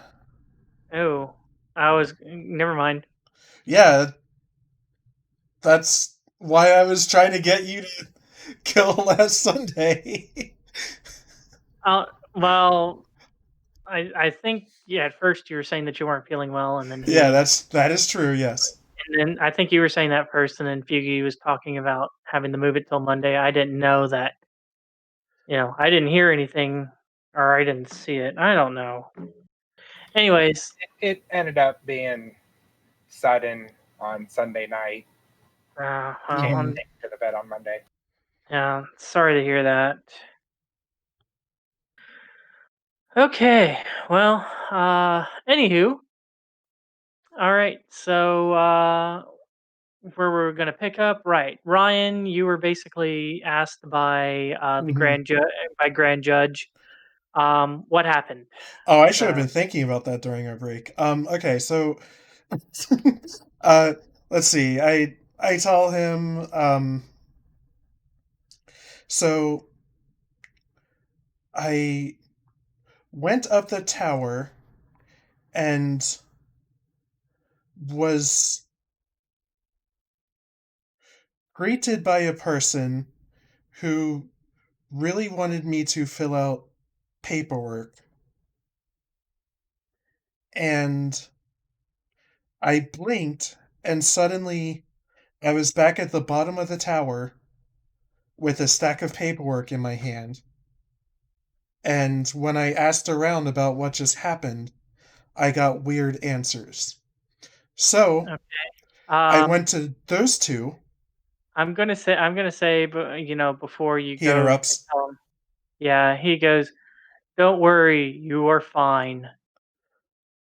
And after a little while, he's like, "I'm still waiting to hear what happened here." Okay. So I went to um, these two people and asked them if I could talk privately to them about what just occurred. And they also gave me strange answers. And then I tried to wake them up a little bit because they seemed like they were, I don't know, sick or something. So I squirted the contents of my water skin on one of them and lightly slapped the other one to see if I could make them come to their senses. And that didn't seem to work. So I called for my retainer, Sophia, and next thing I know, um, the woman lying on the ground started coughing up and vomiting blood. Lots of blood. I had to dodge to get out of the way of the blood. Okay. Uh, okay. I would say probably with your perception and such while you're talking to him. It seems like at certain points, it just kind of seems like his eyes glaze over and then come back. Sure. And I think what I'm doing is like, I tried to make it come across, like, the way I was speaking, that I was kind of taking pauses and trying to assess when he was like alert and trying to find the points that he was being like triggered to go into this like catatonic state. Yeah, it seems like when you're talking about anything like strange with the nobles happening or anything like that, like Hmm. that's kind of like when it's just kind of like, you Okay. know. But none of your lines or anything like that elicited any kind of response. So he basically goes, "Okay, so you came in here to talk to the two, and then you hit him, squirted water on her, kind of just goes through this, and then all of a sudden she starts coughing up blood." I need you to roll me. Uh, Yeah, I know what this looks you're like, not. but I wanted to be You're not. honest. Yeah, you're not. Yeah, I was gonna say I need a persuasion check. Okay.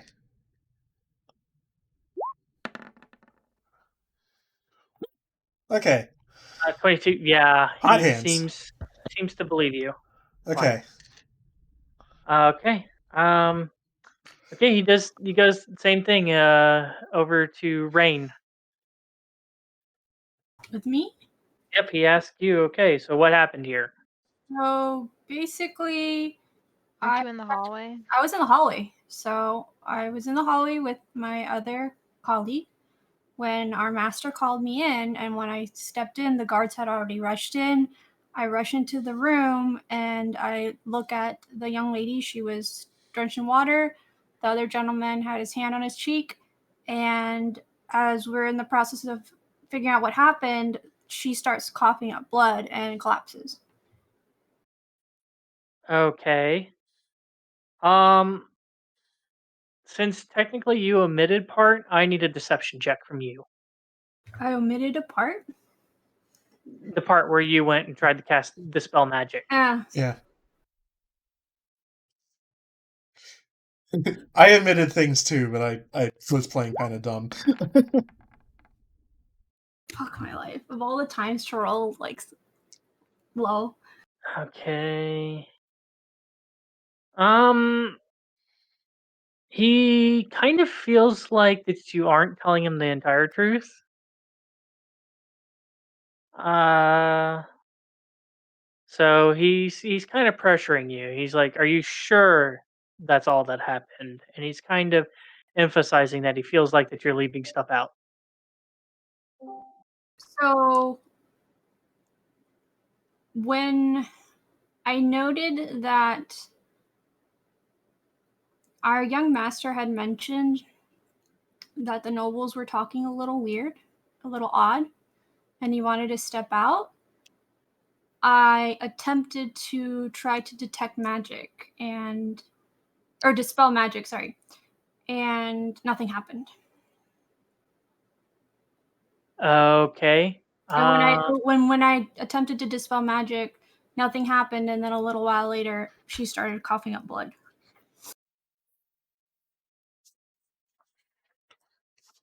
Okay. All right. So I need you to. Okay. Well, I will tell you from your perception when you talk about the nobles acting weird, he kind of glazes over for a little bit. And then after that point he picks back up. All right. Um yeah, you're pretty much telling the truth at this point.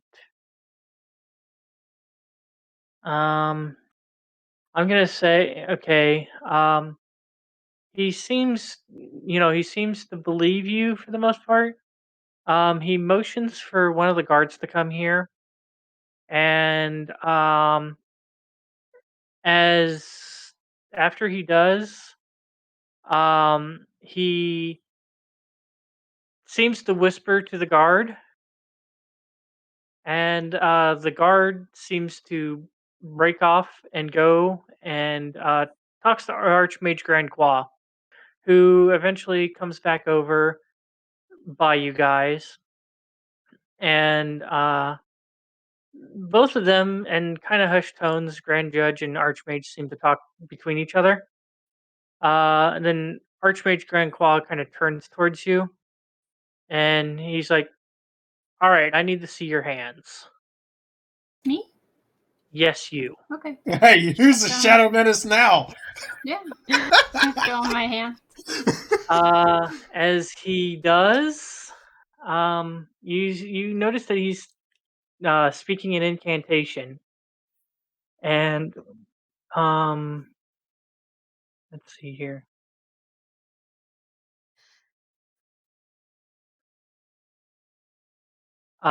He speaks an incantation, and after he gets done speaking the incantation, you watch your hands as you notice that they start glowing.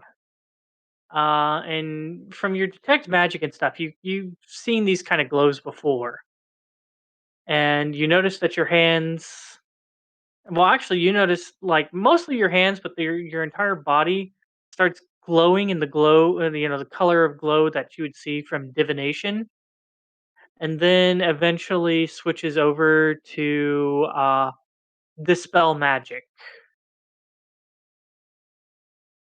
And it kind of looks like Grand Qual kind of reaches his hand out, and it kind of looks like that he's taking his hand and he starts turning it in reverse clockwise, and it just kind of seems like he's just like turning back time. Oh, is he able to see like what you cast in the past? Hmm. Seems You like don't know. it. You don't know how far back. It seems like um, yeah. It stops after the dispel magic, and he goes, "Okay, so I see that all you've done is cast detect magic and dispel magic. I've heard why you casted dispel magic, but now why are you casting detect magic?" Because when we offered to help the noble lady revive, we saw her pendant start burning up. And so if someone's under a spell, they must have a cursed item. So I was looking for that item on everyone else in this room. Okay. Um, you say that, and you notice Archmage Grandclaw turn and start speaking the incantation. You can kind of tell this incantation through your own magical means, though more arcanic and less. Well, I guess through yours, since you just kind of get and yours is arcane too, but yours is just like, "Hey, sword, help me," instead of through years of practice and formulas and stuff like that. Speaks an incantation, and you can tell that he's cast detect magic. And he looks around, and then he turns back towards you, and he's like, "I see nothing out of the ordinary." Can I perceive that he's telling the truth or not? Roll me an insight check.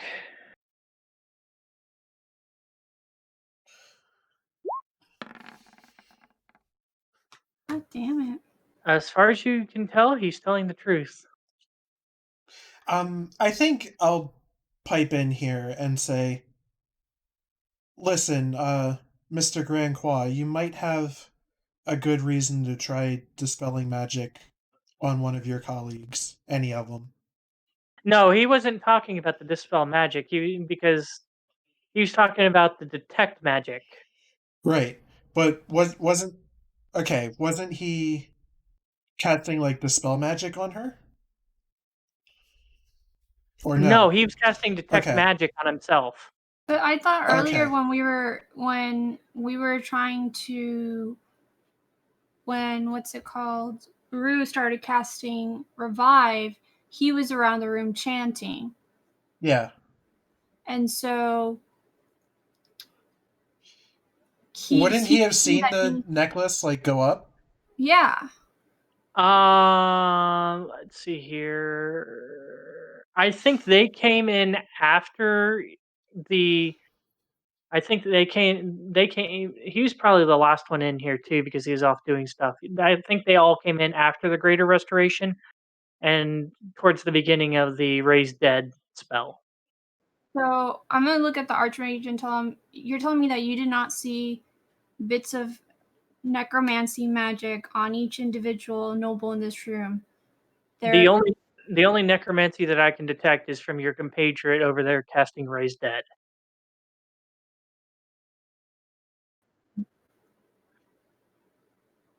nothing on your own person. I Nothing have that an shouldn't be here. I have an idea. Why don't you um do whatever you just did to my retainer Sophia to the woman that my friend is trying to raise from the dead. See if you can get her magical history. Well, he's not going to do that until after she's done casting the spell. Okay. But since you did bring it up, he will go ahead and do that. But he's not going to. Doing that would require him to interrupt the spell, and he doesn't want to sit here. It's probably Sure. been like 30 minutes or something. He doesn't want to have to sit here for another hour waiting for the spell to go off. Because a number of us, and you can probably ask your guards about this, we saw a necklace that she was wearing. I'm sorry, what's her name again? Peacewood? Nosha Peacewood. Okay. We saw a necklace that Peacewood was wearing basically disintegrate into black smoke. And some of your guards must have seen it. I would say one of the other guards is standing over there, and he turns and looks at the guard, and I would say the guard does give a nod of yes. Like, he seems to confirm what you're saying. Mm-hmm. As Grand Qual looks back over at you.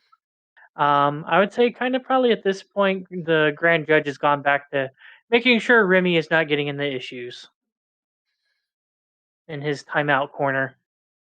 Okay.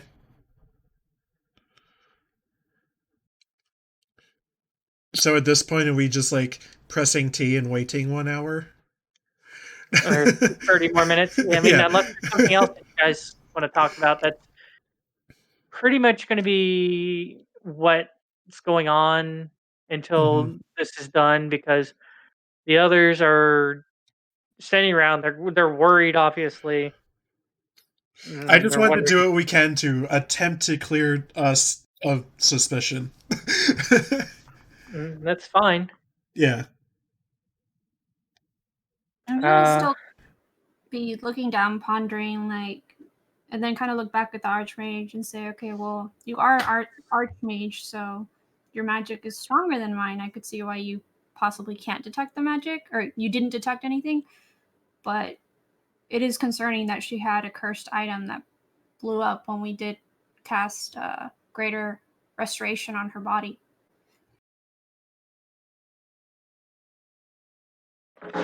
Okay. Did he react at all when we were talking about it? By the way, that's the first time anyone mentioned that Lani cast Greater Resto. Take that back. Well, no, like that again. That should be fine. You're right. It should be fine because we. It should be fine. That was noticed, anywho. So Yeah. Yeah, I mean that one wasn't hidden so much as the detect magic and the dispel magics were. Yeah. Anyways, okay, so all right. Okay. So if there's nothing else that nobody else is wanting to do, I mean, we can go ahead and expedite this for the next 30 minutes. Just Hey, I've been real good. Can I get out of timeout now? I've been quiet. Grand Judge kind of like stares you down with like a really icy cold stare. I'm getting bored. It just kind of looks like a sit there, be quiet, and be good, or else we'll have to talk to your lord about you possibly visiting the dungeon. You don't want that, do you, brother? I'm casting a spell. No. This is all conveyed like non-verbally, by the way. I'm giving him a really sharp look as well. I mean to be casting these. I mean to be taking out the information. I was gonna say, don't you fucking dare cast Zone of Truth. I'll have spells and don't use them. Yeah, so I'm gonna take off. Put your thing back up to 3. Yeah, that's fine. Okay. All right. So an hour pass is you get done with your your ritual, hour long, and burning incense and such. You hold aloft the diamond, and at the end of it, you press it down into her chest. I need to make a roll. Okay. All right. I can't wait So, for her to wake up, become a geyser of blood again, and go back to being dead. Well, that's what Greater Restoration is for. I hope so. I mean, her necklace was smoking. okay. So, you go and you press the diamond into her, into her chest, and you watch as the diamond starts losing its luster and starts fading away and turning to dust. As you kind of look up to pray, you could swear you see a hooded figure with a skeletal hand reaching out with a scale, and you watch as this hand like reaches down and pulls up, and you watch it's just like kind of this ghostly essence, and pushes it where your hand was placed with the diamond, and pushes this ghostly essence back into the body. You watch as the chest begins to once again heave from drawing breath as a sharp breath is drawn in, and a short while later, you watch as the eyes just snap open, and you watch as she draws in more breath, and then just begins to scream I'm at the gonna top. cast Cure Wounds on her at level 4. Okay, Because you can she's only at like 1 HP, right? more than likely. Okay. Okay, so go ahead and roll that, I guess.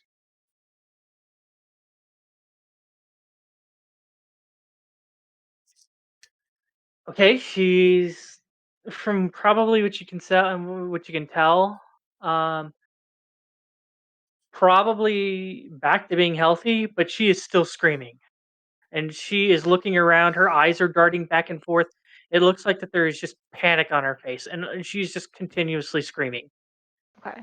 So Uh, like the should the we other the other nobles are, you know, except for Archmage Grandquois, he kind of seems to be off a little ways, kind of doing his thing.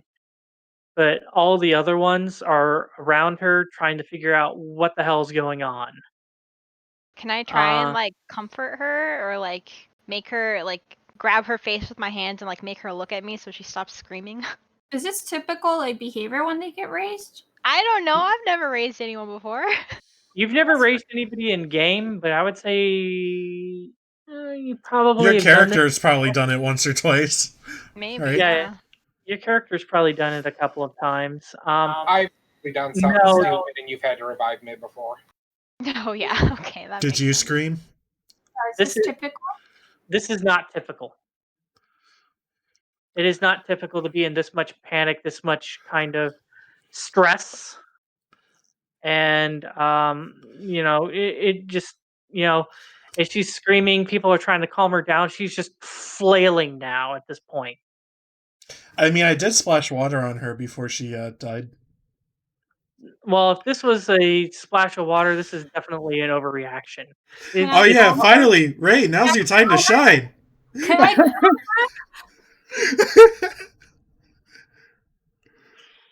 Can I? okay. If you want to try it, I'm gonna reread this here. You might want to announce it first. Going Let to everybody cast know. emotions on her because this is not typical behavior. okay. I think yeah, all of them must make a charisma save. I'll probably just do. Damn it! Where'd you go, die? Oh, there you are. I'll probably just do 2 different charisma rolls, one for her, one for everybody else. Okay. If you want to go ahead and mark that spell off. See here, we'll go ahead and roll everybody else. Everybody else, I don't know if it tells you if you. Oh, they can choose the. Yeah. I'm gonna say that they probably just if they. Well, I'd say with the situation and stuff like that, a lot of them are unsure and stuff. So I'm gonna say everybody that's not heard, they pass your save. Sure. That's more or less what we want anyway, so it's not like a hostile attack, you know. Because again, we like let the idea is we let people know beforehand so that we're not making like a hostile action. Yeah. Okay, so she failed. Good. So she starts screaming, and then you notice the screaming just starts getting quieter and quieter until it stops, and then it's like she faints. Well, that certainly calmed her emotions.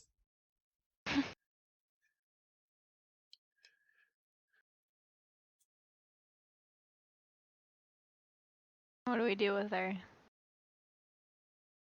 I don't think that's our question to answer anymore. You're right. I would say probably at this point they are probably telling the guards to probably get a carriage to take her back to her estate. And yeah, I would say for that minute, she seems like she's kind of fainted.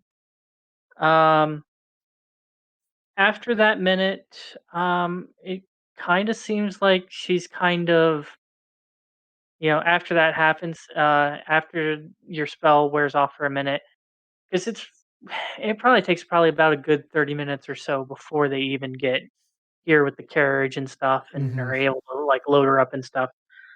Um, I would say kinda at this point, I mean, other than Archmage Grand Claw, which is going to question Roux now because he was told to question her. He was told Uh to question me? yeah, kind of, he's got to perform his magic thing because of Ryan and Raine kind of throwing you under the bus there a little bit. Oh, no. My thing was I wanted him to To do the thing with the magic. Yeah, I know. That's what I was saying. with Peacewood. Oh, with Peacewood? Yes, because she was like enthralled and under a curse. Okay, he explains to you that the magic does not work that way. It only works on one who Okay. casts spells, not Okay. on magic items All that right. previously were. Yeah, it was not my intention for him to go and Well, I go think mess I think with Rain Lani. I think Rain was talking about something about Lani anywho, weren't you, Cados? What? Oh. All I would say that is that I mentioned that when we tried to heal her, that the pendant burned Mhm. to Chris. Oh, so you weren't telling him to check her for the Yeah, said that- sorry, I don't know how No, that happened. I didn't say to check her. I said that how is it that I was explaining the reason why I did detect magic was because the pendant burned after we tried to heal her. Okay. Yeah. Okay, so our Archmage Grand Claw is still doing his investigation stuff. Sure. You are questioned by Grand Judge though, Roux, about what happened. Okay. Yeah, I'm just gonna say probably I'm not gonna worry about rolls. I'm just telling you what's happening with your character. Mhm. Yeah, I Like don't I think said, Roux after has any big secrets here. I was in the hallway the whole time Basically, until I was called completely in to uninvolved revive except for someone. reviving this person. Yeah. yeah, which at this point she's like, why hide it? And Yeah. anyways, seems to check out with what a lot of other people are saying at this point. Anywho, I will say, like I said, winter pelts, Khaleesi, Balamor, um, Uram, Garl. They all seem to be there, kind of, watching over her a little bit and kind of discussing amongst one another what's going on. I'm assuming you and Raine are both there too. Aster and Cados, your characters are probably there, along with the nobles as they're Mhm. discussing, this what happened and stuff. Um, and it's not very hard to notice, but occasionally you'll notice Peace would, after your spell's worn off for the minute, she seems to be kind of restless. And I would say She wake up? no, she's not awake. Um, I'd say you don't notice it, Aster, because you have a 17, but Cados does because she has an 18 in Sure. passive perception. You notice that her lip is moving a little bit during this. She might be muttering something.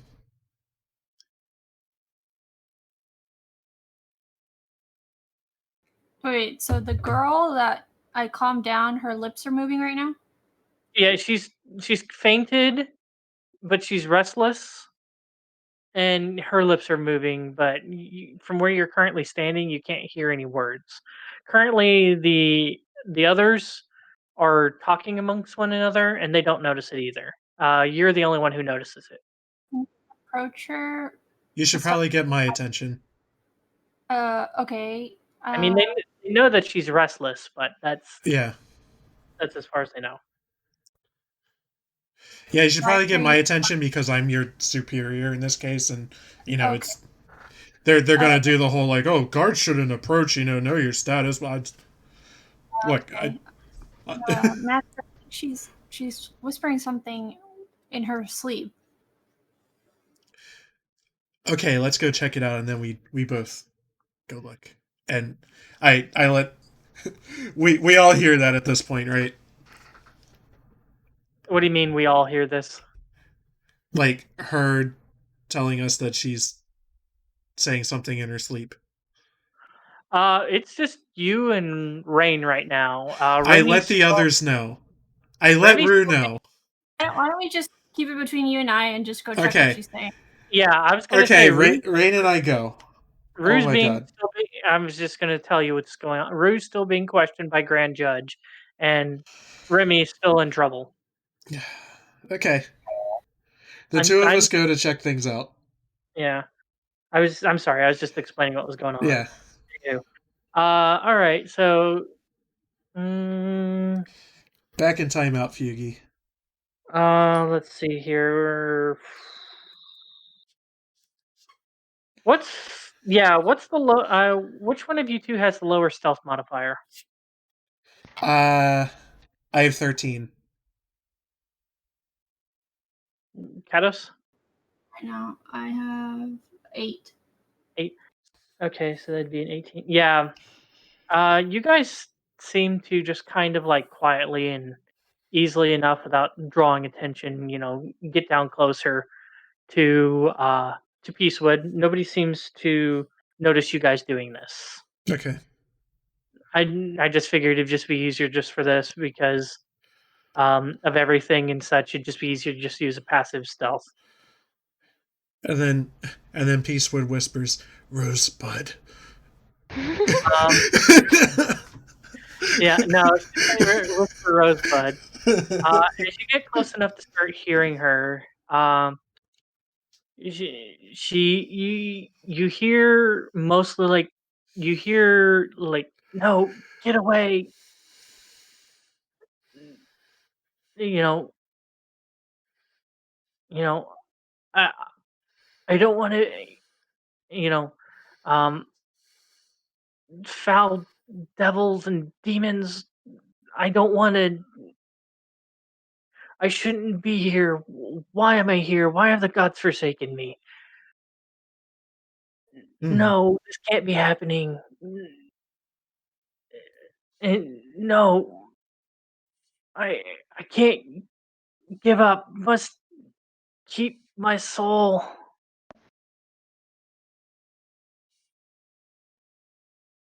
And it's sort of just continuously that kind of talk. Hey, that's very concerning. uh, okay. So she had a run in with some demons and was in a fight for her soul. And devils. Okay.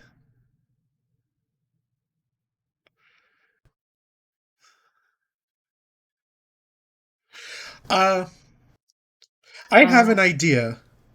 Can we possibly try to talk to her, like ask her questions and see if she'll just like answer in her comatose state? Like how they do in all the police dramas? Hypnosis? Go ahead and Oh, I can awaken mind at her. Okay. Maybe. Hold on, you wanna read that again because this might be complicated with her being out cold. Just give me.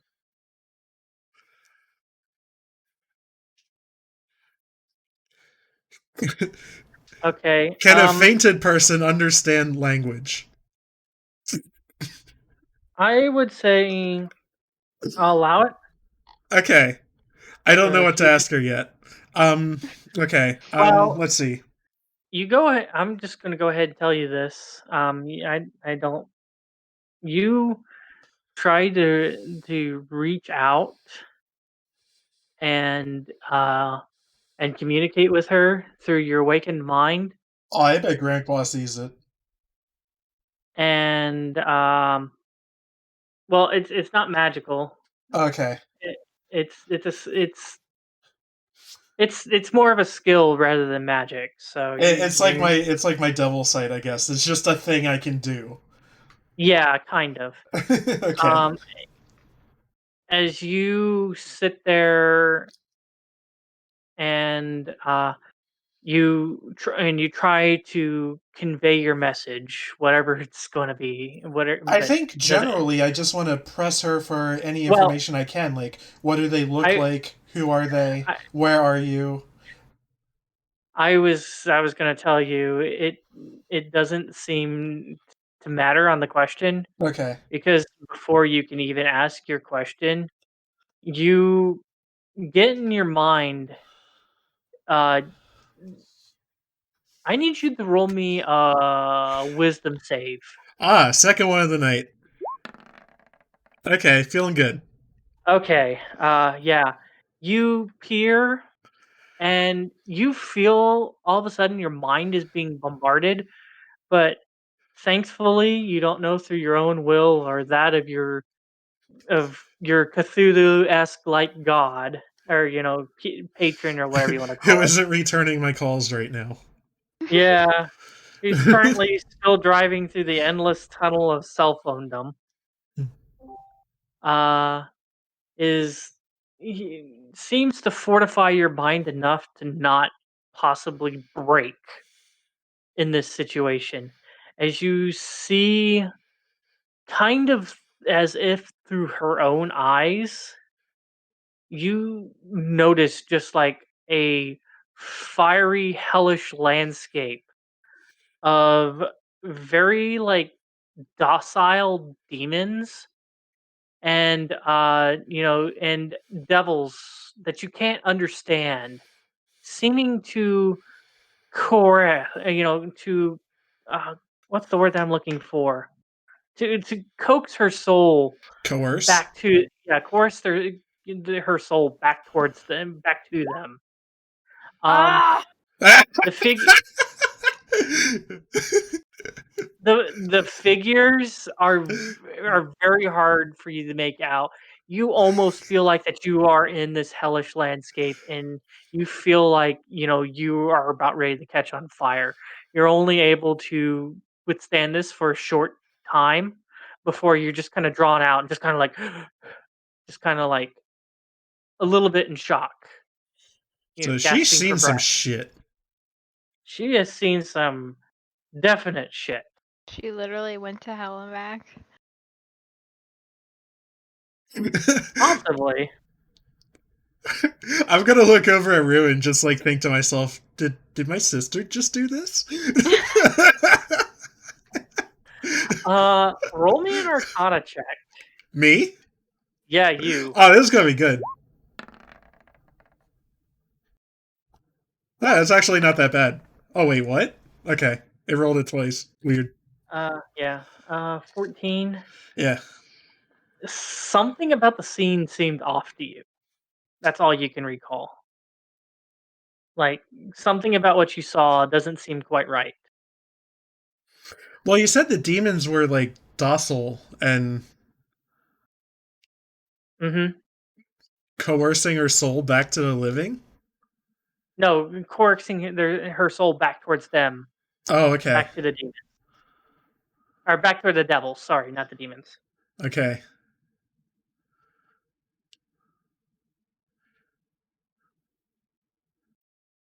So, what do you do with this information? What even can I do with that information, Hesper? I don't know. Your sister's sitting right next to you and noticing like beads of sweat like coming out off your forehead. Okay, I use my awakened mind to kind of fill her in on what I just saw. Okay. I understand what the demons were saying specifically because I can speak Draconic. Well, not demonic. I can't, so I probably can't give you a good. Hey, Hesper, I have the spell Comprehend Languages. You would have probably had to cast that beforehand. Yeah, okay. Yeah. Just checking. Yeah. And you're not even quite sure if it was a language barrier or if it was just kind of because of how you saw this. Yeah. I have to assume I couldn't properly convey what they were saying to Raine. Yeah, not without actually knowing the language, and if it even was a language that you were hearing, or if it was just garbled. But yeah, if from what he's told you and stuff, if you want to roll an Arcana check, feel free to, Raine. Sure. Let me see.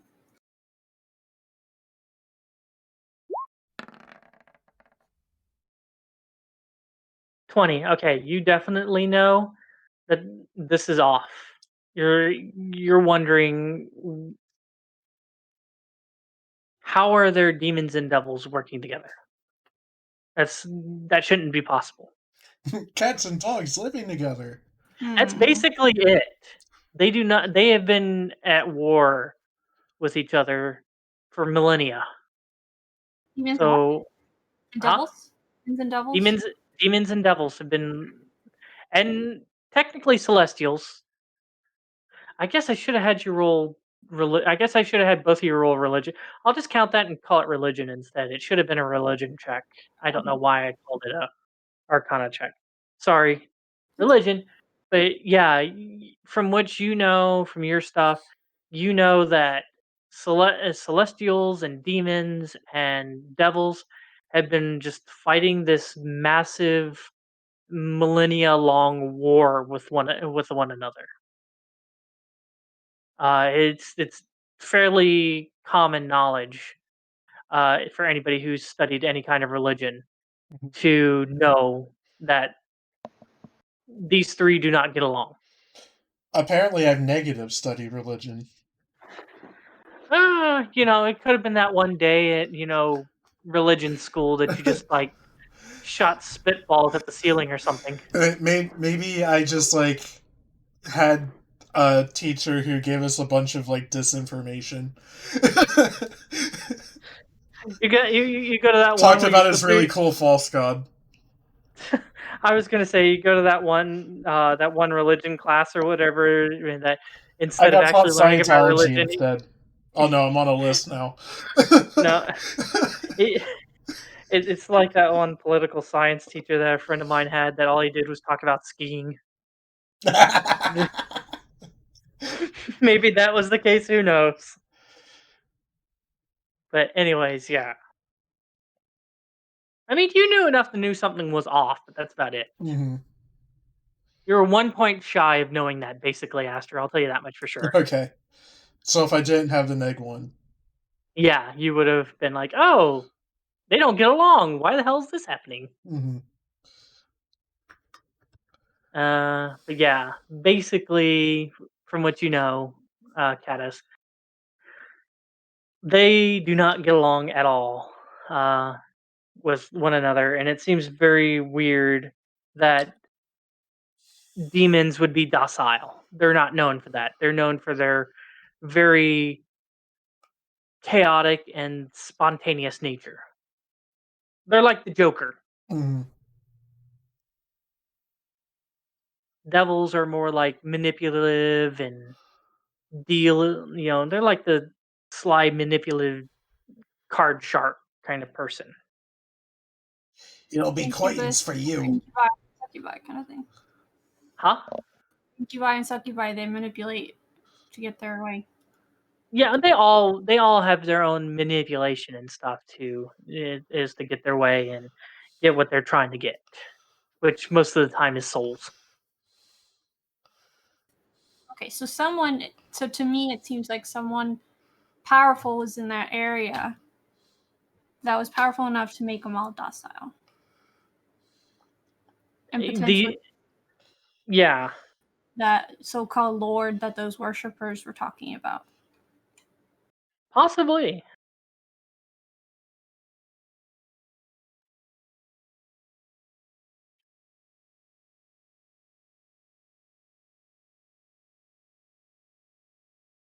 All right. I Well, don't think we should share this with the other people just yet.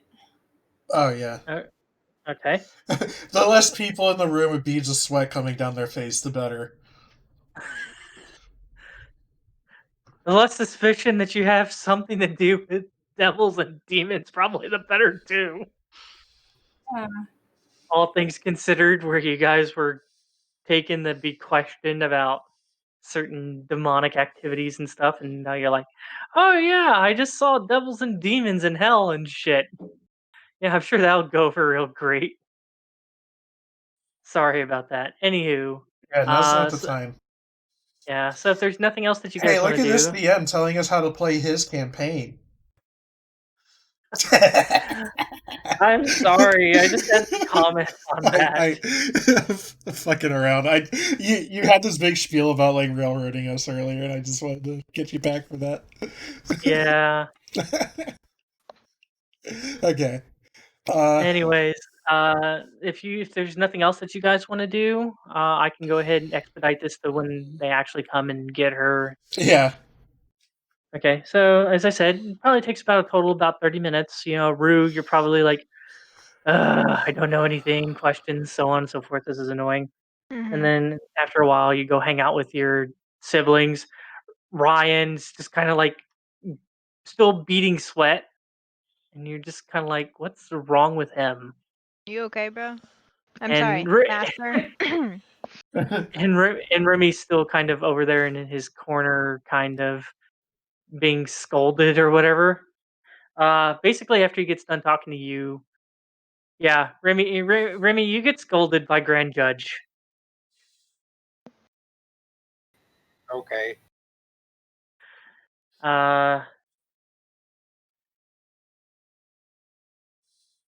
And I would say probably, yeah. I want to do this a little bit. You do get questioned, Ryan, on what Remy meant by "is it time?"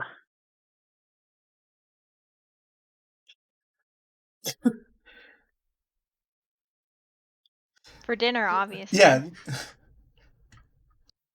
Listen, my retainers are sworn to protect me, and he was under the impression that something happened to me.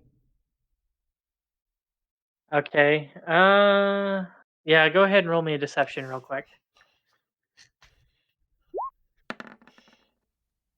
Oh, that was scary.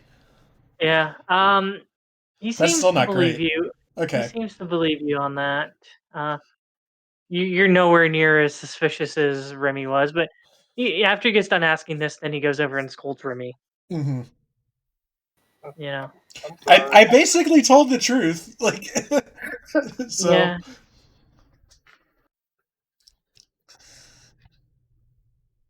Anyways, and then like I said, from the time of the one thing until probably took about a total of 30 minutes. They come. A couple of guards seem to pick her up and take her out of the chamber. Um, and after she's taken out of the chamber, you assume she's probably put to courage and taken back to her estate. Um, I would say at this point, probably the keeper of the records goes up to you and says, "Well, I believe that this is a enough excitement for uh, today. Any way I that we can just forget about this stack of paperwork, then maybe I can just come back tomorrow and all this will be sorted out. okay. You say something about the paperwork stuff. It glazes over. Pretty much. You pretty much know where this is going, Okay, all right. and it tells you, basically the rules are there for a reason, blah blah blah, so on and so forth. Uh, but he tells you that probably tonight is probably not a good night to have another meal and discuss matters and stuff, and tells you that probably be better for you to head back to the Frost Maiden. Mm. Hey, just And one more question. I I can't help but feel a little responsible for everything here, and I just wanted to say, like, if I wanted to send like a get well soon or like some flowers or something, where exactly would I send that to reach her? all right. Um, I'd say you probably don't even have to roll something like that. I would say they'd probably go ahead and take you at face value. Okay, Um, I would say that is probably I'll end that up was marking me that on being the map. sly. Yeah, I'll probably go ahead and end up marking that up on the map when we get to the map Okay, screen. okay, sounds Um, good. yeah. Let's see here. I would say after that, you know, basically, tells you that it'd probably be better that you guys go ahead and head back to the Frost Maiden for the day. If you wish, we can reconvene and continue discussing matters. Should you need to tomorrow, uh, and that the quicker that you fill out the necessary paperwork, the quicker they can have you checked over those ledgers. Okay.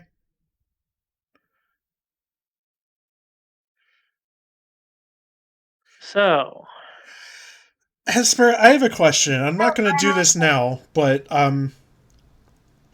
let me see how to word this. Can I create an illusion of a stack of filled out paperwork? mm, you could, you could, but it would be intangible. Okay. Can I create the illusion quickly, or can I use magic to fill out the paperwork quickly? Is that Uh, something prestidigitation or my many illusion spells can handle, or no? Even if it's just like a temporary, like invisible ink thing that like dries up and goes away, you know? well, you probably wouldn't want it to just kind of go away and stuff like that. And that would be a illusory script, I would say. I do Um, have that. yeah, I know, but I don't think that's what you would want to do. I would say, I mean, you'd have to sit there and actually do it. Okay. Um, But if you're talking about via spell, maybe I'd allow Prestidigitation or Mage Hand. Okay, so to be clear, you told me that I have a stack about a foot tall of papers to fill out. Basically. Is there any way to not spend, I don't know, the entire rest of my life doing that? Uh, Why don't we each kind of split some of the paperwork and pull it That out? is true. yeah, there's 4 of you. Provided you all can make the handwriting look pretty similar.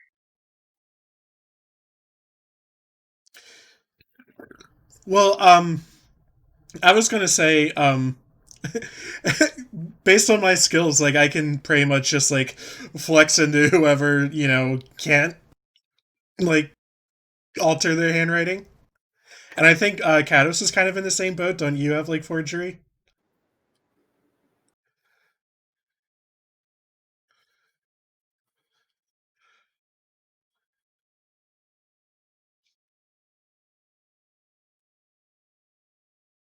Do you want to do that?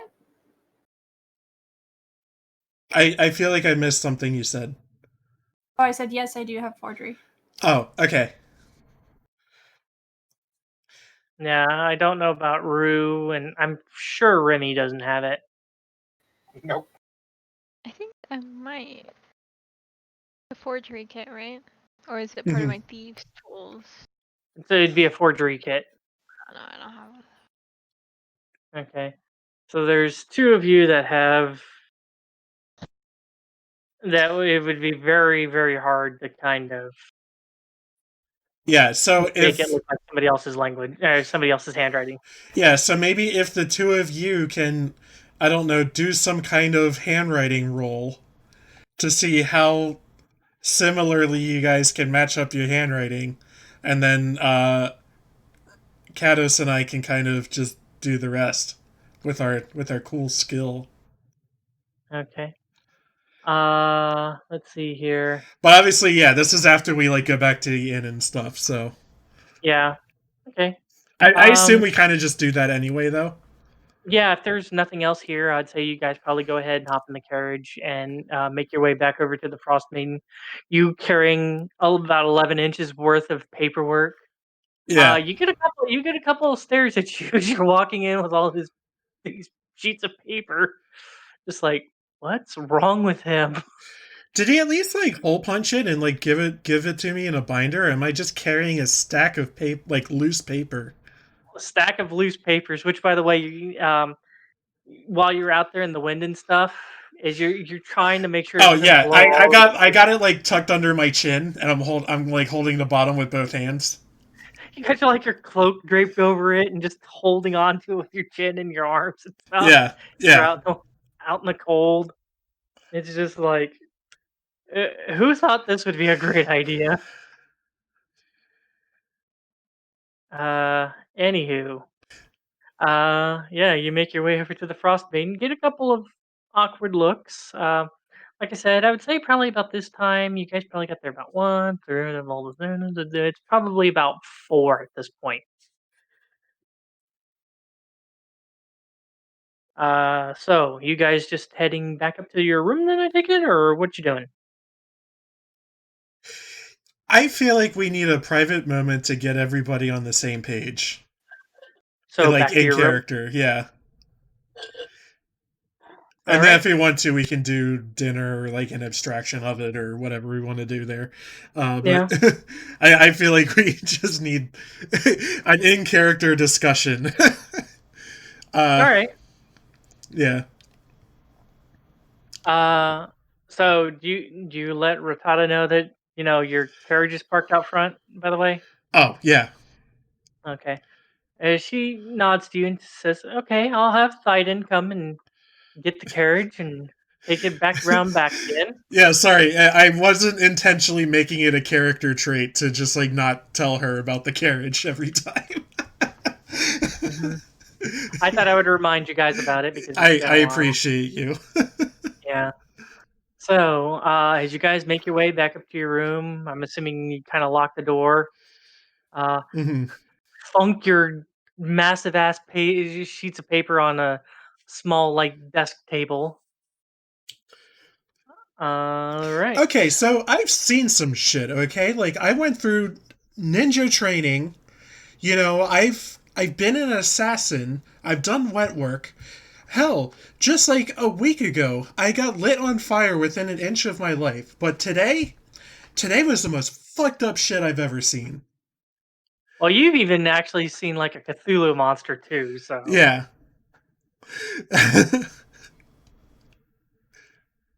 And I feel like the conversation just goes on from there. Okay.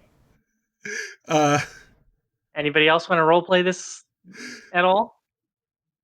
I mean, we're already safely in our room, right? No one else is in here. Yeah, nobody else is currently in the room except for Snurby. Snurby, yeah. I was gonna ask about her, but I'm better off forgetting about her, honestly. I'm assuming you guys probably just kind of left her in the. No, we're not leaving her in the carriage. We're taking her into the room. No, I was saying when you guys went inside the keep. Oh yeah. You guys probably left her in the carriage. Yeah, and your carriage is a little less for wear, by the way, because of that. But anyways. Great. Just kind of claw marks all over the cushions and shit like that. Just like great. Not our carriage, not our problem. Pretty much. Don't let anybody else in, and if you do, blame it on the cat. Mm-hmm. Anywho. Yeah, so you guys and Snurby's in here. Who, by the way, is looking very restless. I mean, it's only been like a couple hours, right? Yeah, but you know, we are talking Yeah, about Snurby, yeah. Stuff, so, yeah. How good is Snurby's handwriting? Does Snurby know how to write? Yeah, pretend we asked that in character, I guess. Okay, give me a second here. You know, Snurby looks at you guys and goes, you know, she goes, Snurby right, and much like a toddler, just full ham fisting the pencil, the writing utensil. Yeah. It's just like, and it is just almost almost unreadable without like almost kind of feeling like you need a decipher code. Yeah, let me be clear. I give her like a spare sheet of paper I have. Yeah. Okay. Or she just draws on the wall or something like that. Yeah. But yeah, it is it is rough. Okay. Hey, it's worth a shot.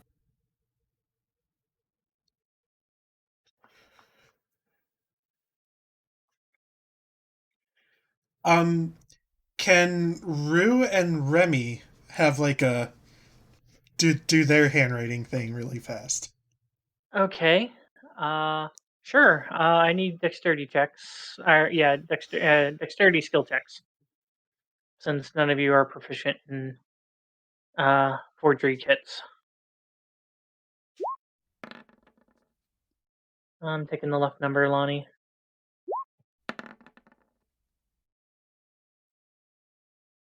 Okay. Remy's handwriting is very blocky, and it is his handwriting is very blocky. Roux, on the other hand, is a bit bubbly. They don't look compatible at all.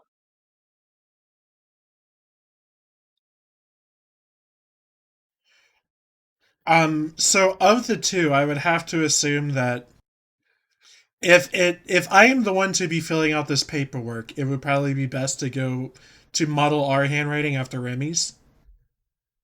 Remy's. Does anybody other than Remy speak Dwarven, No. or do you speak Giant or Primordial? I No. speak deep speech. That doesn't have a written script.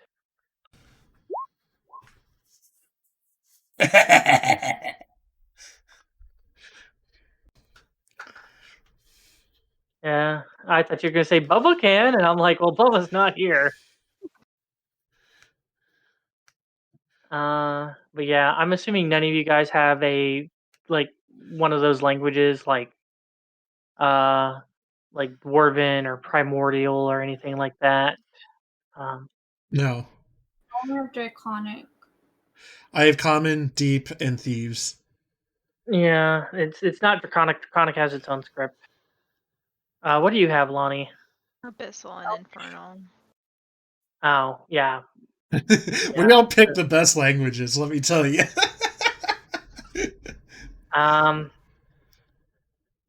Okay, I would say, yeah, like I said, Sturby's is very much, like I said, kind of like a kid kind of writing on the wall, Uh-huh. or like a toddler.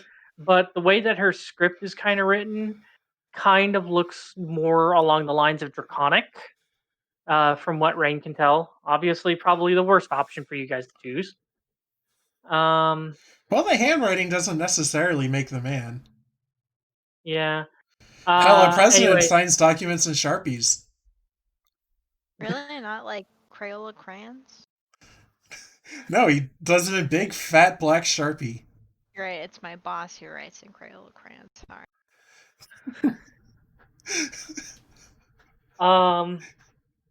Okay, I made a mistake about Roux. Roux is very sharp. Like there's very sharp points and stuff Oh, that's how her on her handwriting writing. is? Yeah. Remy's, like I said, is very kind of blocky. I like the idea of having sharp handwriting.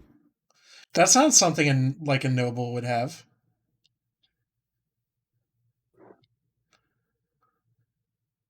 Yeah. So basically, Lani's script is a lot more. If anybody does anybody speak other than Lani? Nobody else speaks Infernal or Abyssal, do they? Other than Lani? No. Not unless deep speech has any overlap. Yeah. No. Who knows if it's just a dialectical difference? No, deep speech has no written language at all. Yeah. So, good luck with that, Aster. I'm sure it'll come in handy sometime. Anyway, well, yeah, when your patron talks to you. Yeah. Anyways, you're assuming it's because of their upbringing and stuff why their handwriting looks the way that it is. Probably Remy's dwarven upbringing and whatever demonic upbringing Roux had. I was in a cult. Yeah, well. So, yeah, that is completely and totally up to you guys. What you Okay, want to I do. think we split the work between me, Raine, and Roux. Okay. And then Remy can entertain Schnurby. Okay, so do you three want to role play this at all? While you guys are filling this out. By the way, I need forgery kit rolls from both you Sure. and Raine. Dexterity, right? Yeah, Dex, please. Okay. Ryan's is pretty close to spot on. Raine's is a little off, but not. But you're assuming it's probably might be good enough. Mm-hmm. Anyways, so as you guys are, I guess going through and filling out this paperwork, anything you guys want to role play while you guys are doing this? At some point, we take a break for dinner. Otherwise, probably not. I agree. You don't want to discuss anything like what's going on, any ideas in character or anything like that, any plans or anything like that. I will say, just as myself here, Grand Qua really had a huge face turn for me, huh? I know, Hesper, you were hinting to me in private that maybe he wasn't the huge villain I thought he was, but yeah, this time it was like, oh wow, okay, he's Just have to just wait and see. he's a Snape figure. Yeah. Have to wait and see. hmm So, I'm guessing nothing that you guys want to role play with that. Mm-mm. I can't imagine, because like we all like kind of went through it together, just not in character, but that's, we do that. Okay, well, like I said, I didn't know if you The were wanted information to is roll. shared and we are abstracting it. Yeah, well, I didn't know if you guys wanted to role play anything, or if you guys want to role play like, hey, I have a plan or something like that. Tell me what you guys think or something while you guys are filling out this paperwork. So I did have a scheme to plant the Shadow Menace outfit on somebody. Uh, but I don't know if that's appropriate anymore. Well, if you want to role play it and talk to your siblings about it, go for it. I I can't imagine it having the intended consequences anymore, especially if it turns out that our big bad evil guy turns out to be a gnome who can't even wear it properly.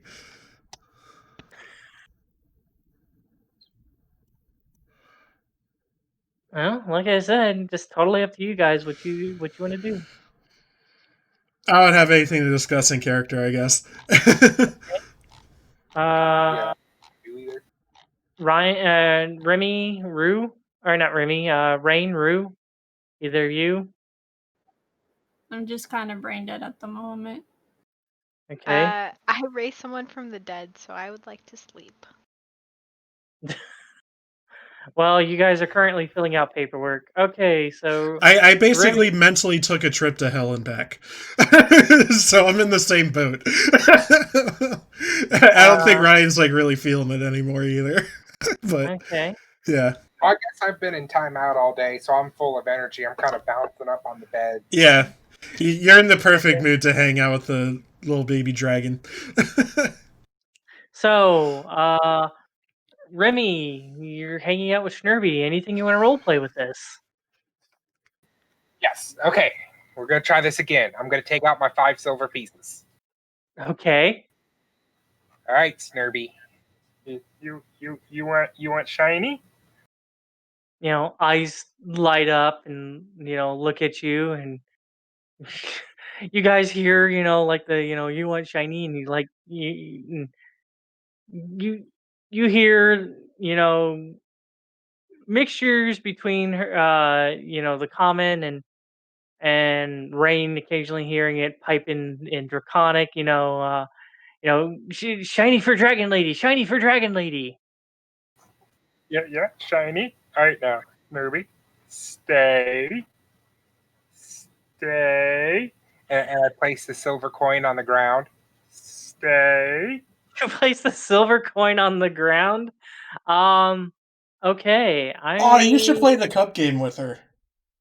I want you to roll me a sleight of hand check, please.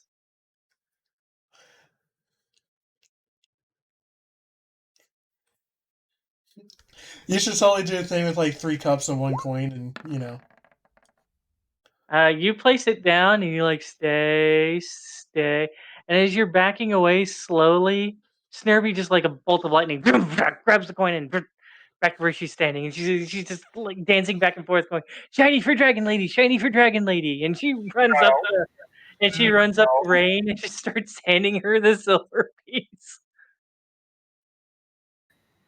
All right, Snurby, we're going to try this again. Stay. I place the coin on the ground. Sleight of hand. And I don't back up. I just stand up. Sleight of hand.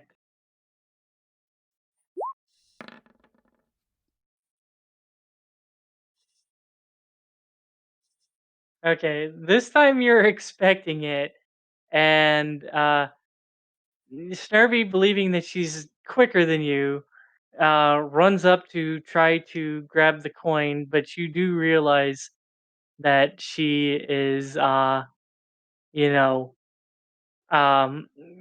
you're you're quick enough if you want to try to grab her.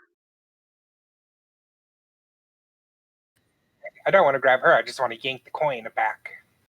Okay, so you manage to grab the coin, and she's sitting, jumping there, trying to grab up to the coin. All right, and we're gonna do this until either she learns or I run out of silver coins. I only have 4 left. Okay, so throughout this, eventually throughout this, uh, yeah, I'm just gonna say more often than not, you probably have maybe 2 of the silver coins left, and still doesn't seem to grasp the concept. You have bite and claw marks all over your like body at this point from her like climbing and trying to bite you to get the coins out of your hands and stuff like that. And I'd say throughout probably all this, you've probably taken like, she's probably gotten some good bites here and there. Probably like 5 points of damage throughout this entire time. Before dinner, as you're just kind of like clawed up and just bite marks. Some of them were deep enough to start drawing blood, but thanks to your toughened dwarven skin, most of the time it doesn't break through. All right, Snurby, we'll try again tomorrow. And every time, so yeah, Cados is sitting there like there's 3 silver coins, by the way, as you're writing this thing, laying next to you.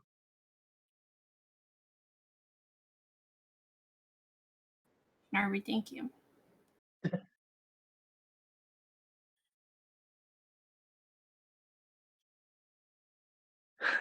So yeah, I would say you guys have probably hidden all the shiny stuff in this room. I think I thought you guys said that you were going to do that.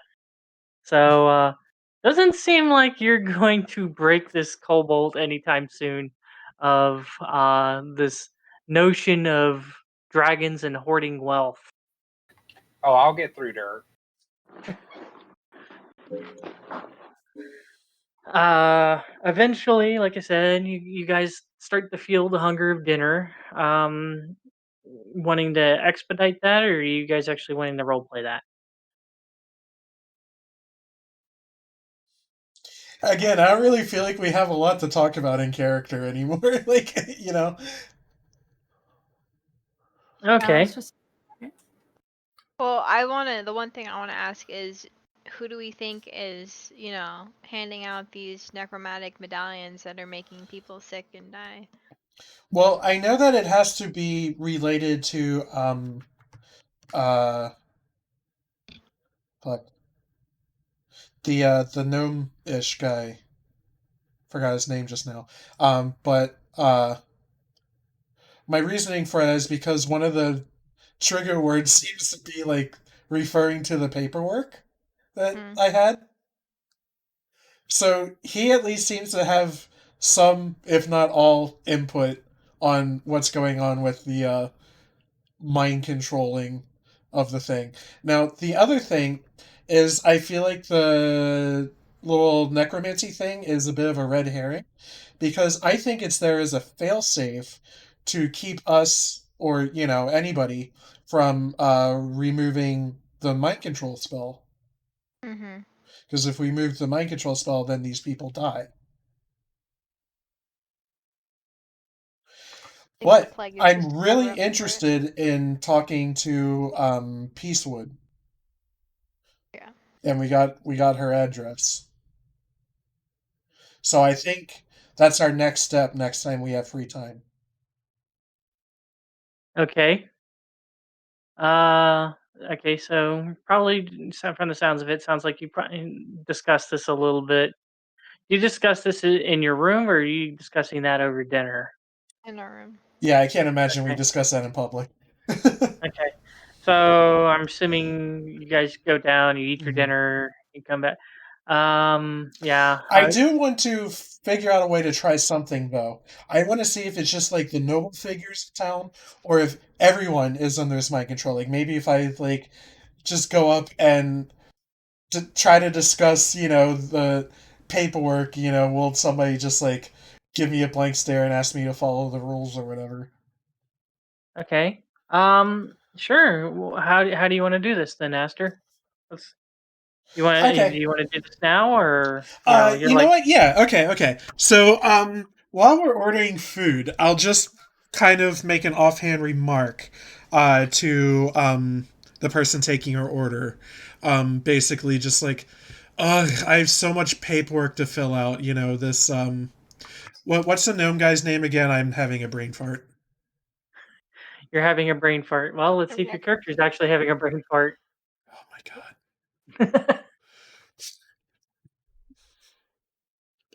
Roll me Uh, intelligence, Aster.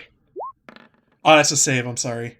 My mod is I, a -1, yeah, I was gonna say your mod's a so negative 10. one. 10. Yeah, it's not hard. You just heard it earlier in the day. It's Gasket Brook. Gasket Brook. Yeah. Okay. Um. Yeah. So, man, I got this paper. Got like a foot tall stack of papers from this Gasket Brook fellow. Oh, I'm so annoyed. I can't believe I had to fill out all this paperwork. Does Okay. anyone kind A of lot. come under the thrall? So are you just like you just kind of like bringing this up to like the people that you order and just random other patrons in the bar, or what are you doing? Yeah, I'm kind of making a little bit of a show about it. Like I'm just saying it to like whoever will listen. Like I'm Um. commiserating. Yeah. Ratas seems a little sympathetic, but nothing seems off. But she tells you at the same time, there's not anything she can do about anything like that or anything. Sounds like you'll Hmm. just have to go ahead and do it anywho. Okay, Um, so a normal answer. yeah. Um, some of the other ones are very much the same. Some other people are annoyed on listening to you about Yeah, this. just some random guy whinging in their tavern. Yeah. Yeah. Depends on how well you know them and stuff. To whether an annoying person Hmm. bothering me with their problems when I have my own problems, or you might have like Rata, Leo Word. If you talk to him, just kind of maybe a little bit more sympathetic. You don't know if that's just kind of part of their job or if that's genuine A little sympathy. bit of that customer service and a little bit of like we've had a non-zero amount of conversation in the past. Yeah. Yeah. So Okay, so nobody that like nobody in the nobody makes tavern. any kind of that like suspicious remark. Mm-mm. Okay. That is good information to know. I'm glad I did that little test.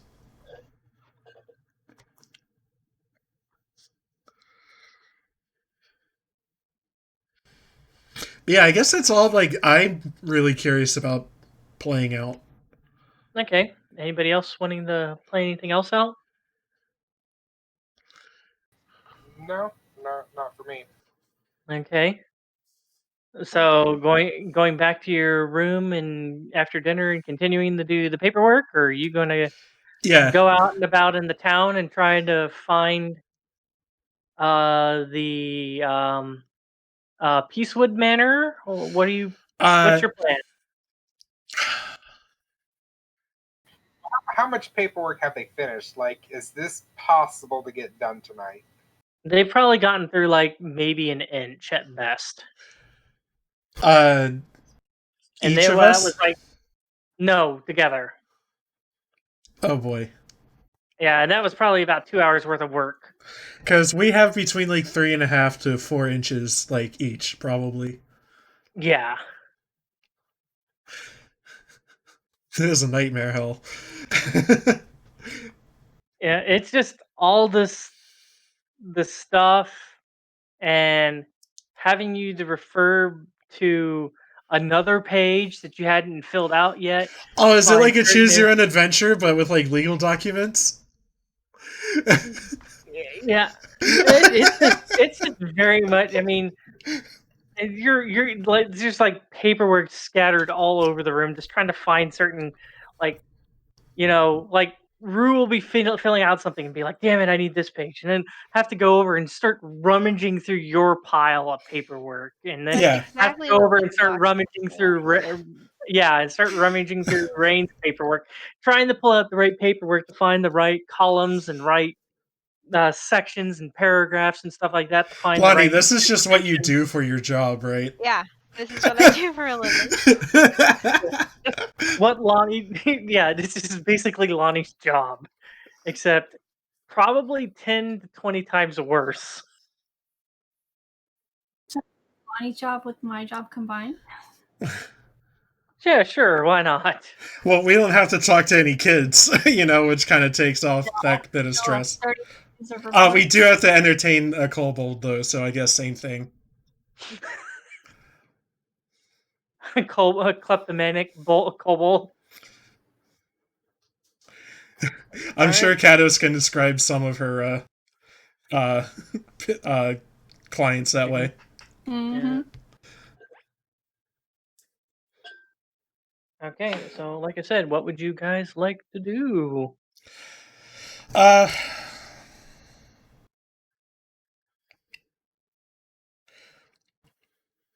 Go to that lady's house. yeah, that seems to be the important thing to do, because I feel like this paperwork is like deliberately designed to just make it take up all of our time. Yeah.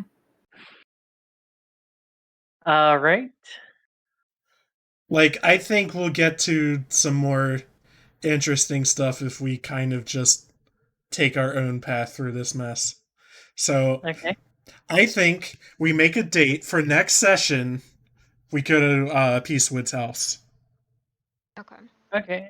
Well, we can probably go ahead and say that you guys go ahead and like, okay, I need a break from this paperwork, you know. Yeah, I'm sure we spent And some time to get some of it done, but we're not going to waste our whole lives on it. yeah, you guys are just like, why are we doing this again? Yeah. And yeah. So eventually after a while, you guys are just kind of like, hey, you want to go do this instead? And decide that you guys are going to go to the Peacewood Manor. I'll go ahead and bring up the map so you guys can have an idea. Oh, it's been Uh, so long. yeah. So this new spot that I put right here is where the Peacewood Manor is. Okay. Uh, yeah, and I need to mark. You guys are probably like right over here. So I need to mark that too.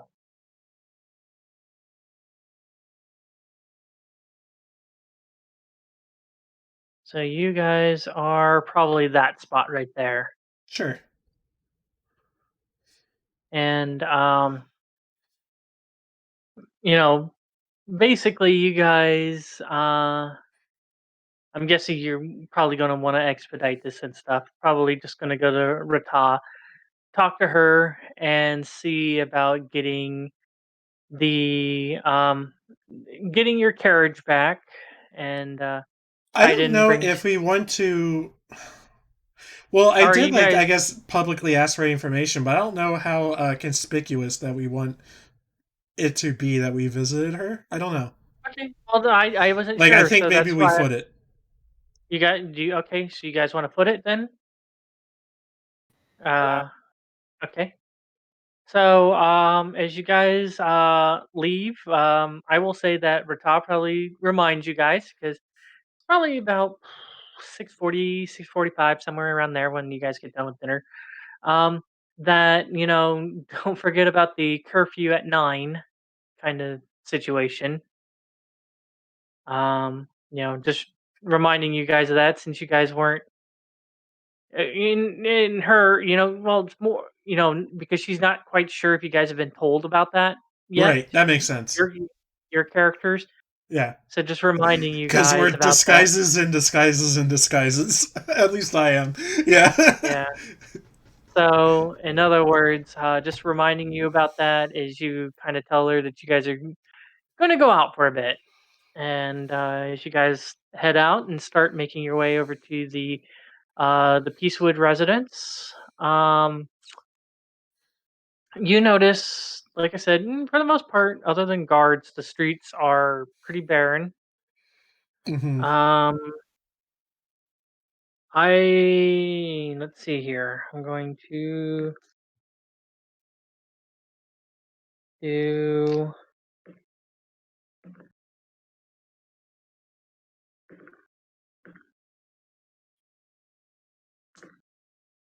Okay. Just wanted to go through that a couple of times. Okay. Um, I would say right around. Oops, that's not what I wanted to do. Stupid thing. There we go. Right around in, I would say, probably about that area as you guys are getting closer to the Beastwood Manor. You guys are stopped by a couple of guards and questioned on what you guys are doing out and about.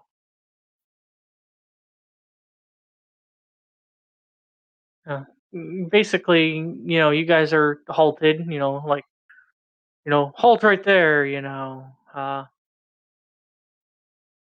What are you doing out at this hour currently? And Do they know who we are, or are we just kind of randos to these guys? probably they're not like the really well-to-do guards like you've been seeing. They're a little bit lesser.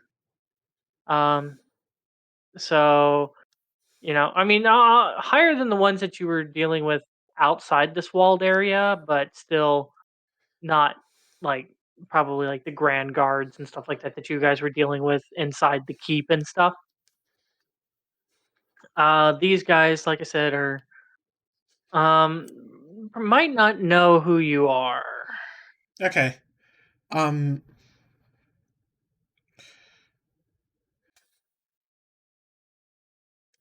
So I think we just say that we were going to visit an acquaintance. Okay. I don't think we should have to say anything more than that. It's not illegal to go walking in the street. Yeah. Well, with everything going on, things are kind of bit suspicious. A little high on tension Yeah. for these guards and stuff. Okay, so Yeah, we're just you visiting an acquaintance. right. Go ahead and roll me a persuasion check. Okay.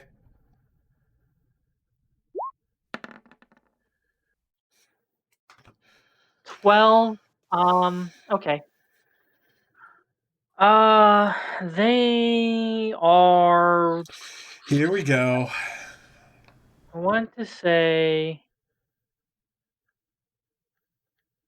I'm trying to think of probably the best way of phrasing this. You guys aren't in trouble if that's what you're wondering. Um, Come on, take us to the station, Hesper. no, you're not being taken to a station or anything like that. You know. Okay. Well, yeah. So we're going to go visit an acquaintance. Basically, all you said. Mm-hmm. I understand that, but you do know that citizens are supposed to be in their uh, homes, uh,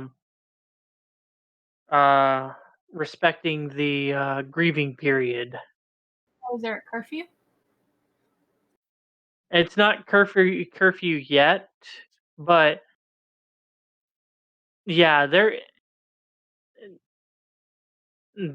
they seem to.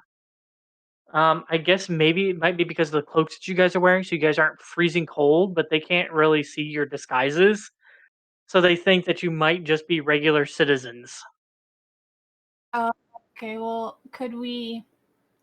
I want to clear my throat and say, our young master is very humble, but his friend is very sick and he wishes to visit her before it's too late. And then we understand that there's a grievance period, but we would really like to go meet his friend. Oh, and let me be clear, it's not that kind of sick. We're aware of that. What house are you from? I'm with the Mutuals in Tippleslow. We are visiting for a financial matter. Well, that makes a lot more sense on why you're out and about. Well, not. I'm guessing your friend might be a little bit, might be receptive, but They're most. expecting us right now. Okay, well, most citizens are respecting the mourning period at this point. So, um, I mean, being foreigners, it's understandable that you don't know this. Just try not to get in any trouble and be sure to be. Yeah, we've been told to be back by 9. We got it. We're just going straight there, sir, and his friend is she's very sad and grief stricken because of what happened, and she would really like the company. Okay. All right. Go ahead and roll me a deception check. Whomst. Raine, since she's the last one who spoke. Whew. 13. It's Okay. all my calls today. All right. So, kind of through what you guys were saying, a little bit letting down their guard and stuff like that. They nod and basically tell you, okay, well, seems like you know. Go ahead and go on your way, and keep your nose out of trouble. As they let you continue on through your trek to the Peacewood Manor. As you get there, it's a pretty large house. It's older, and it has stone fencing, or well, stone like not like full. Like you probably like shoulder high wall around it, made out of stone. That eventually leads to an archway with an iron double gate. Standing outside this iron double gate, I believe is probably, from the sounds of it, since probably don't want to get into too much else tonight, probably where we'll end up calling it. Okay. So, yeah. This was a hell of a session, Hesper. I hope you guys had fun. Yeah. Yeah. Yeah. I'll be honest, my expectations were like on the floor, yet here we are in the clouds. Well, you didn't sound like it when you got stopped by the guards. You're probably like, ah, crap. Yeah. Hesper, can you do me a favor? Hmm? When it's time for your big long session or campaign, no guards. Ever. If I see another guard after this, I'm probably gonna throw up. Depends on the environment. You got to remember the environment of Dunreen at this point. It's Is just probably, a world with no guards. Yeah, no, that's not happening.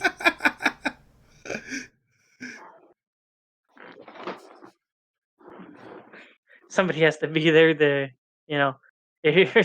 so you guys don't go on a murder hobo fucking rampage. What if we've been murder hobos? Well, do I have to bring up the whatchamacallit that you fucking pile drive through a desk? That was Baby's first D&D. That was like in like the first like 3 sessions of our first campaign ever. I know, but still. You think of it, if you didn't, no consequences, you guys might be like, you know what, no, fuck it, kill everyone. But you know what? I had fun doing that, pile driving that guy through a table. Yeah, well, I'm like, well, that's just great. Now you have a body. Deal with it. Yeah, see that's a problem. Meanwhile, I had to deal with this mess that you guys just made. And where do we go from here? Anywho. Oh, I'm glad you guys are having fun. Seems like you guys are starting to maybe find the right track. Oh, good. I kind of want to go back and find that episode where we had Geralt speaking on the stone to Gasket Brook and see what he's saying there again. Gasket Brook, the Gerald. From what I remember, it was mostly just going and filling out more paperwork. Yeah, like he basically was like getting caught in a bunch of red tape. And I made I made the call like back then. I was like, this guy's like deliberately like handing out busy work so that he can enact some kind of scheme.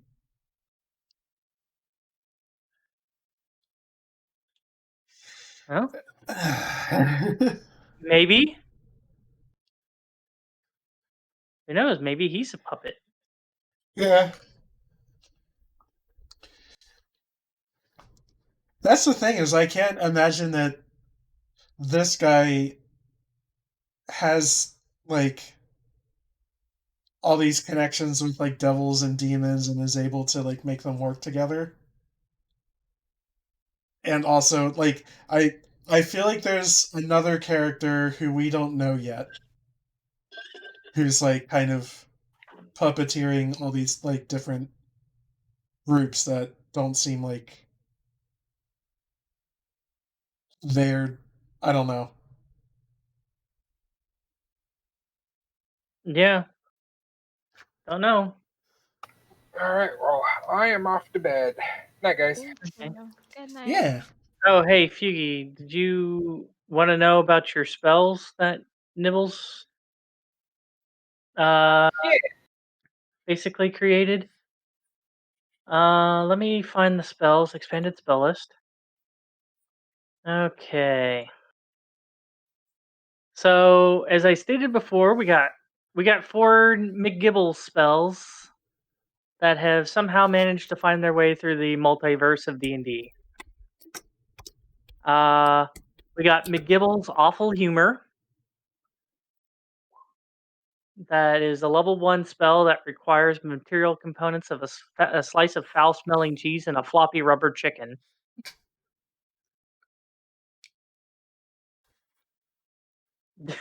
Brave Digger's Tiny Cage Match spell.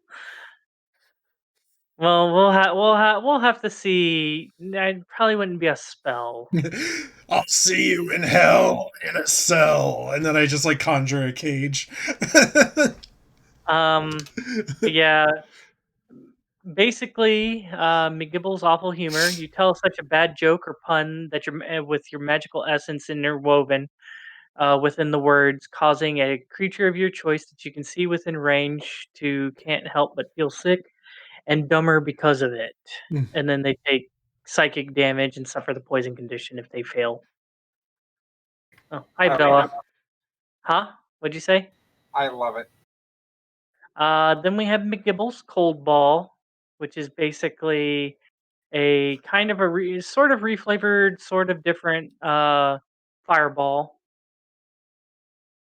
Blue chilling wind streaks from your pointed fingers to a point that you choose within range, then expands with a loud howl into a freezing blast of wind. Each creature within a 20-foot radius sphere makes Constitution save or takes so much damage on a failed, half on success. The wind blows around corners. It freezes non-magical liquids in the area that are not being worn or carried. And then in higher levels, you deal more damage. I like the idea at maybe higher levels also, like if the enemies that it kills become ice sculptures that provide cover. Oh, yeah. I think that was originally a thing. I would have to go in Yeah. and rewrite a little bit of that. Then we got McGibble's Mass Hysteria.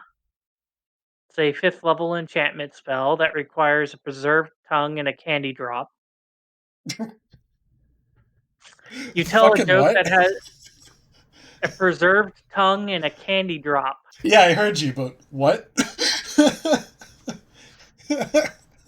You tell a joke that has its words interwoven with your magic, causing creatures to burst into fits of laughter at a point that you can see within range.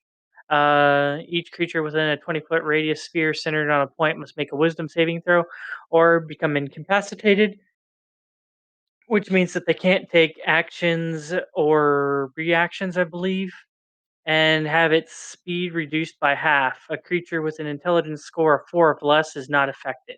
That's the same thing with McGibble's awful humor too. They're too dumb; they don't understand it.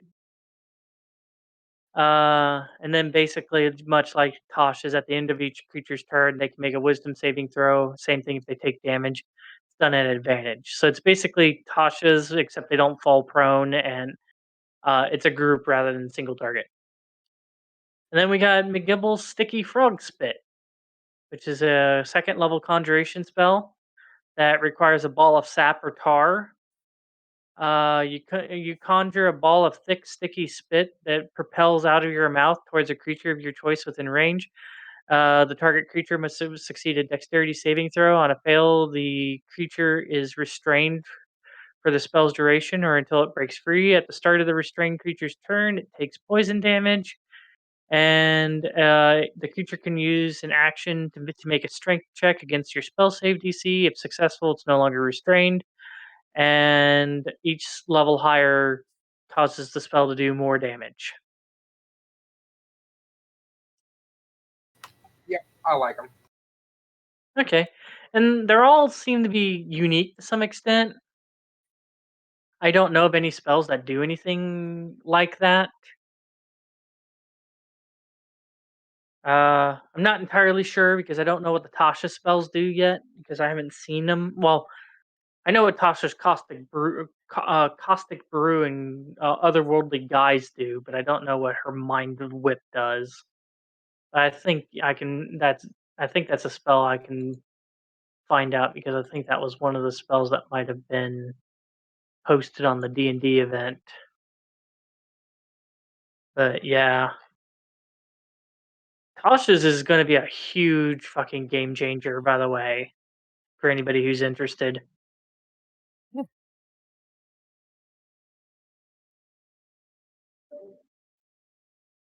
Like, I'll use like your current characters and stuff like that. Like, for example, Feugy. There's more fighting styles for the fighter, and then Barbarian has a when you go into a rage, you can move up to half of your movement as part of that rage action. And then also on top of that, when you hit certain levels, you get another proficiency, up to 2 proficiencies at I think it's level 10 with barbarian skills. So they're making barbarian more like have more skills. So it's not just I go in and I hit people.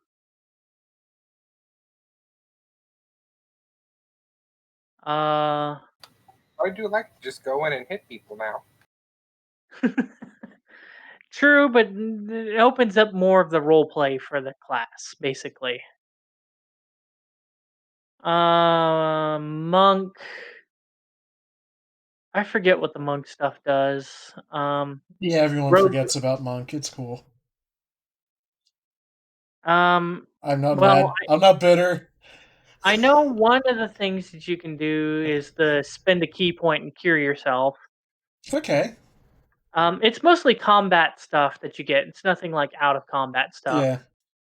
Yeah. You also got levels in Rogue. They got a way where if you don't make movement, you can get advantage on an attack roll. I think.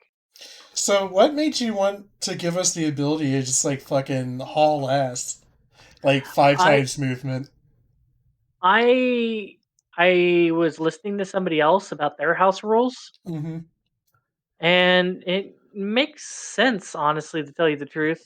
Like, for example, when your character was all the way out in fucking no man's land, you know, wouldn't it have been nice if you could have just hauled ass, which I think would have been more distance than you could have covered with a dash teleport. Yeah. Um, and then same thing can so it's mostly there for instances like that, or instances that an enemy's far enough away and they're like, this is going bad. I don't have a teleport spell or anything like that. Time to run away. But I mean, as it states, you get advantage on opportunity attacks against you, so it's definitely not a you're in the middle of combat. Great, I need to run away kind of situation. It's a little bit more situational, I kind of feel.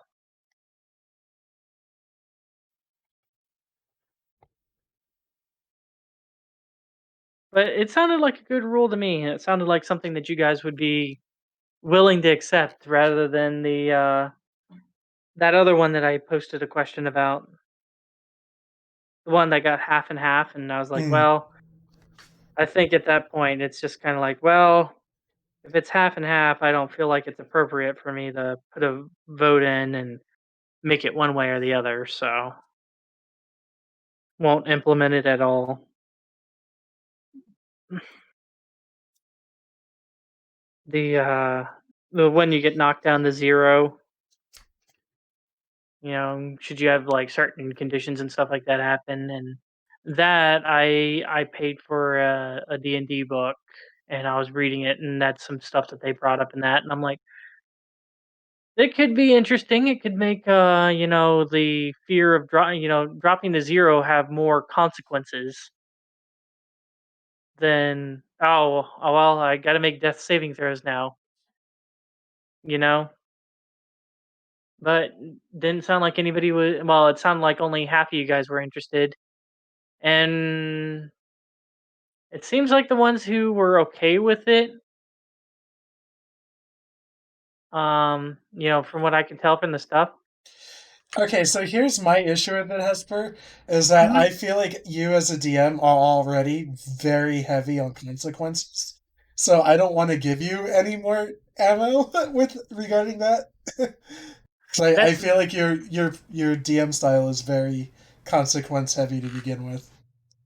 Well, like I said, I just didn't know if you guys wanted, that got reduced to 0, possibly feel a little bit more life threatening than, oh, I'm at 0. I hope somebody cures me so I can get up.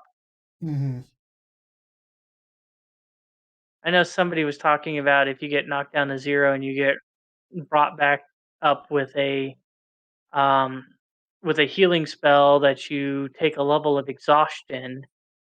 And I'm like, I don't know if I like that too much. I mean, I understand the idea that it's coming from, but at the same time, I kind of feel I don't like punishing people with exhaustion if I don't have Mm. to, because Yeah. exhaustion's a bitch.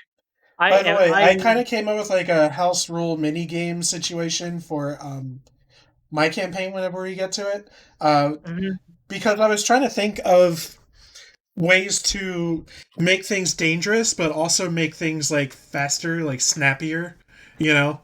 And uh, one of the ways is like I want to have traps that just kill you, but then also like let you bargain for your life, essentially. Kind of like almost what happened in tonight's session, where like there's like a reaper and he like puts the soul on the scale and stuff. Oh no, that was Lonnie's god. Yeah, I know, but I'm gonna be I'm gonna be doing something with the Reaper, and like it's probably Okay. gonna ask you for things like maybe take this knife and cut out your eye, like something like that, or give me your name and nobody will remember you after this, but you'll be back alive, things like that. Mm, And it gives me the option of making things more dangerous, more possibly fatal, but also being able to just like keep going afterwards. yeah, I was gonna say because Because I'm definitely trying to do like just like a handful of sessions, like maybe up to 8, and that's it. I'm not trying to drag it out to like 20, 30, like I'm I not just want to, trying to yeah, either. But I just don't want to railroad you guys. yeah. I my hand is going to be very heavy in my campaign. Okay. Hi guys. Yeah, good night. Take care. But yeah, I went through Mhm. and also the oh, go ahead. Sorry. But Farewell. yeah. I did go through Aster and set up that house rule for the first level character feats. Okay. So it's kind of the feat list, but it's kind of trimmed down quite a bit. Okay. I think I think the regular feat list is like, oh god, I forget how long it is page wise. Give me a second here. It's like 18 pages for the regular feats, Mhm. but for the ones you can choose at for your first level character ones, if you're not a variant human, is only 5 pages worth. Okay. Yeah, I So, basically have like two character designs in mind that I'm mhm. interested in playing at some point. Uh, One is just like a kid who inherited a shrine, and another is just like a Warforged cleric. Because I like the idea of like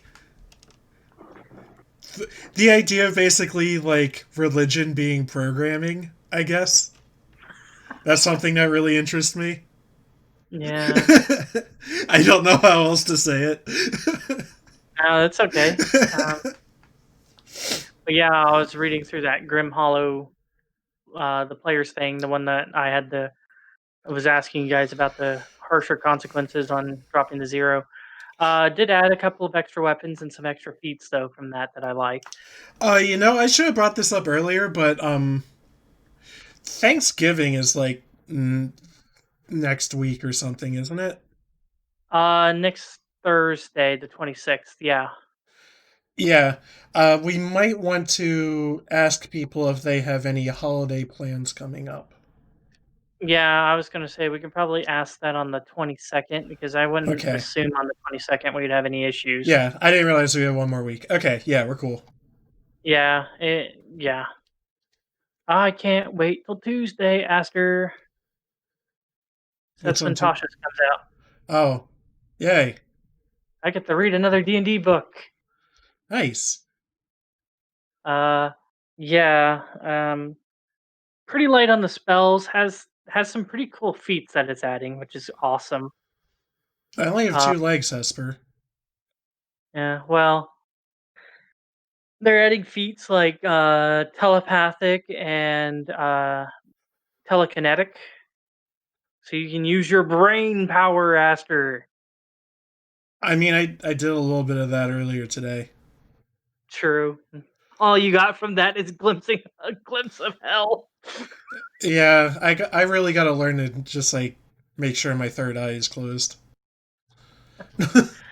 But yeah. Um, and then it's adding like the variants and stuff like that. Like I was telling you about, like for example, like Brave Digger. Rage and then able to just move half. So basically 20 feet. I think Brave Digger could move. Hmm. So basically, on his first turn of combat, if he used his bonus action, basically it'd be bonus action, rage, move 20 feet, move another 40 feet. So for a total of 60 feet. That's nuts, in my Yeah. opinion. That's a regular character doing a dash action. hauling ass. Yeah, pretty much. And they're adding new subclasses like barbarians getting. Let's see if I can find a class list. Like barbarians getting Path of the Beast and Path of Wild Magic. Monk is getting Way of the Astral Self and the Way of Mercy. Let's see here. Cleric is getting, and then they're also reprinting some stuff into this book. So it's like, great, I can use just this one book and not have to use 3 books to pull in some classes. So, like the Ravnica book and the Theros book, which I didn't get the Theros book not too long ago. I will say, like, I would love to play a campaign, like a mini campaign set in Ravnica. But I know you That don't know like a whole lot of like the magic side of why that place is so cool. But it's a lot of it's written in the book. yeah. I'd have to do a lot of reading, but yeah. Yeah, it's a really cool place. Yeah, that's where the Luxodon and stuff like that come from. I know that for sure. But you're anyway, gonna have a real bad time if you're just like, yeah, I want to do that place. It has elephant people in it, because that's definitely not like the focus of what Ravnica is. No, I was just saying. Yeah. For example, I played that one. Yeah. Druid. That one. Yeah, that guy was great. I hated him. Why'd you hate my character? No, he's just like dope. I'm kidding. Jeez. Yeah. No. Let me see here. Let me see. That was a good time. But yeah. Oh yeah, Druid's getting the Circle of Stars and the Circle of Wildfire. That sounds fun. Yeah, I'm a Druid and I catch everything on fire. Smokey the Bear, who dat? Basic. Smokey the Bear, fuck that. I'm Bernie the Bear. Just turn into a bear and catch on fire. Only you can start forest fires. Pretty. Oh god. And then yeah, this is also the book that they're adding psionics. Huh.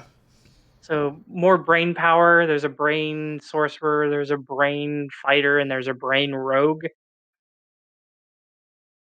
They're also adding the rune knight, so you can play with giant runes and make yourself really big and do crazy shit. Yeah, well, one of the like the final level on rune knight, if I remember right, makes you huge.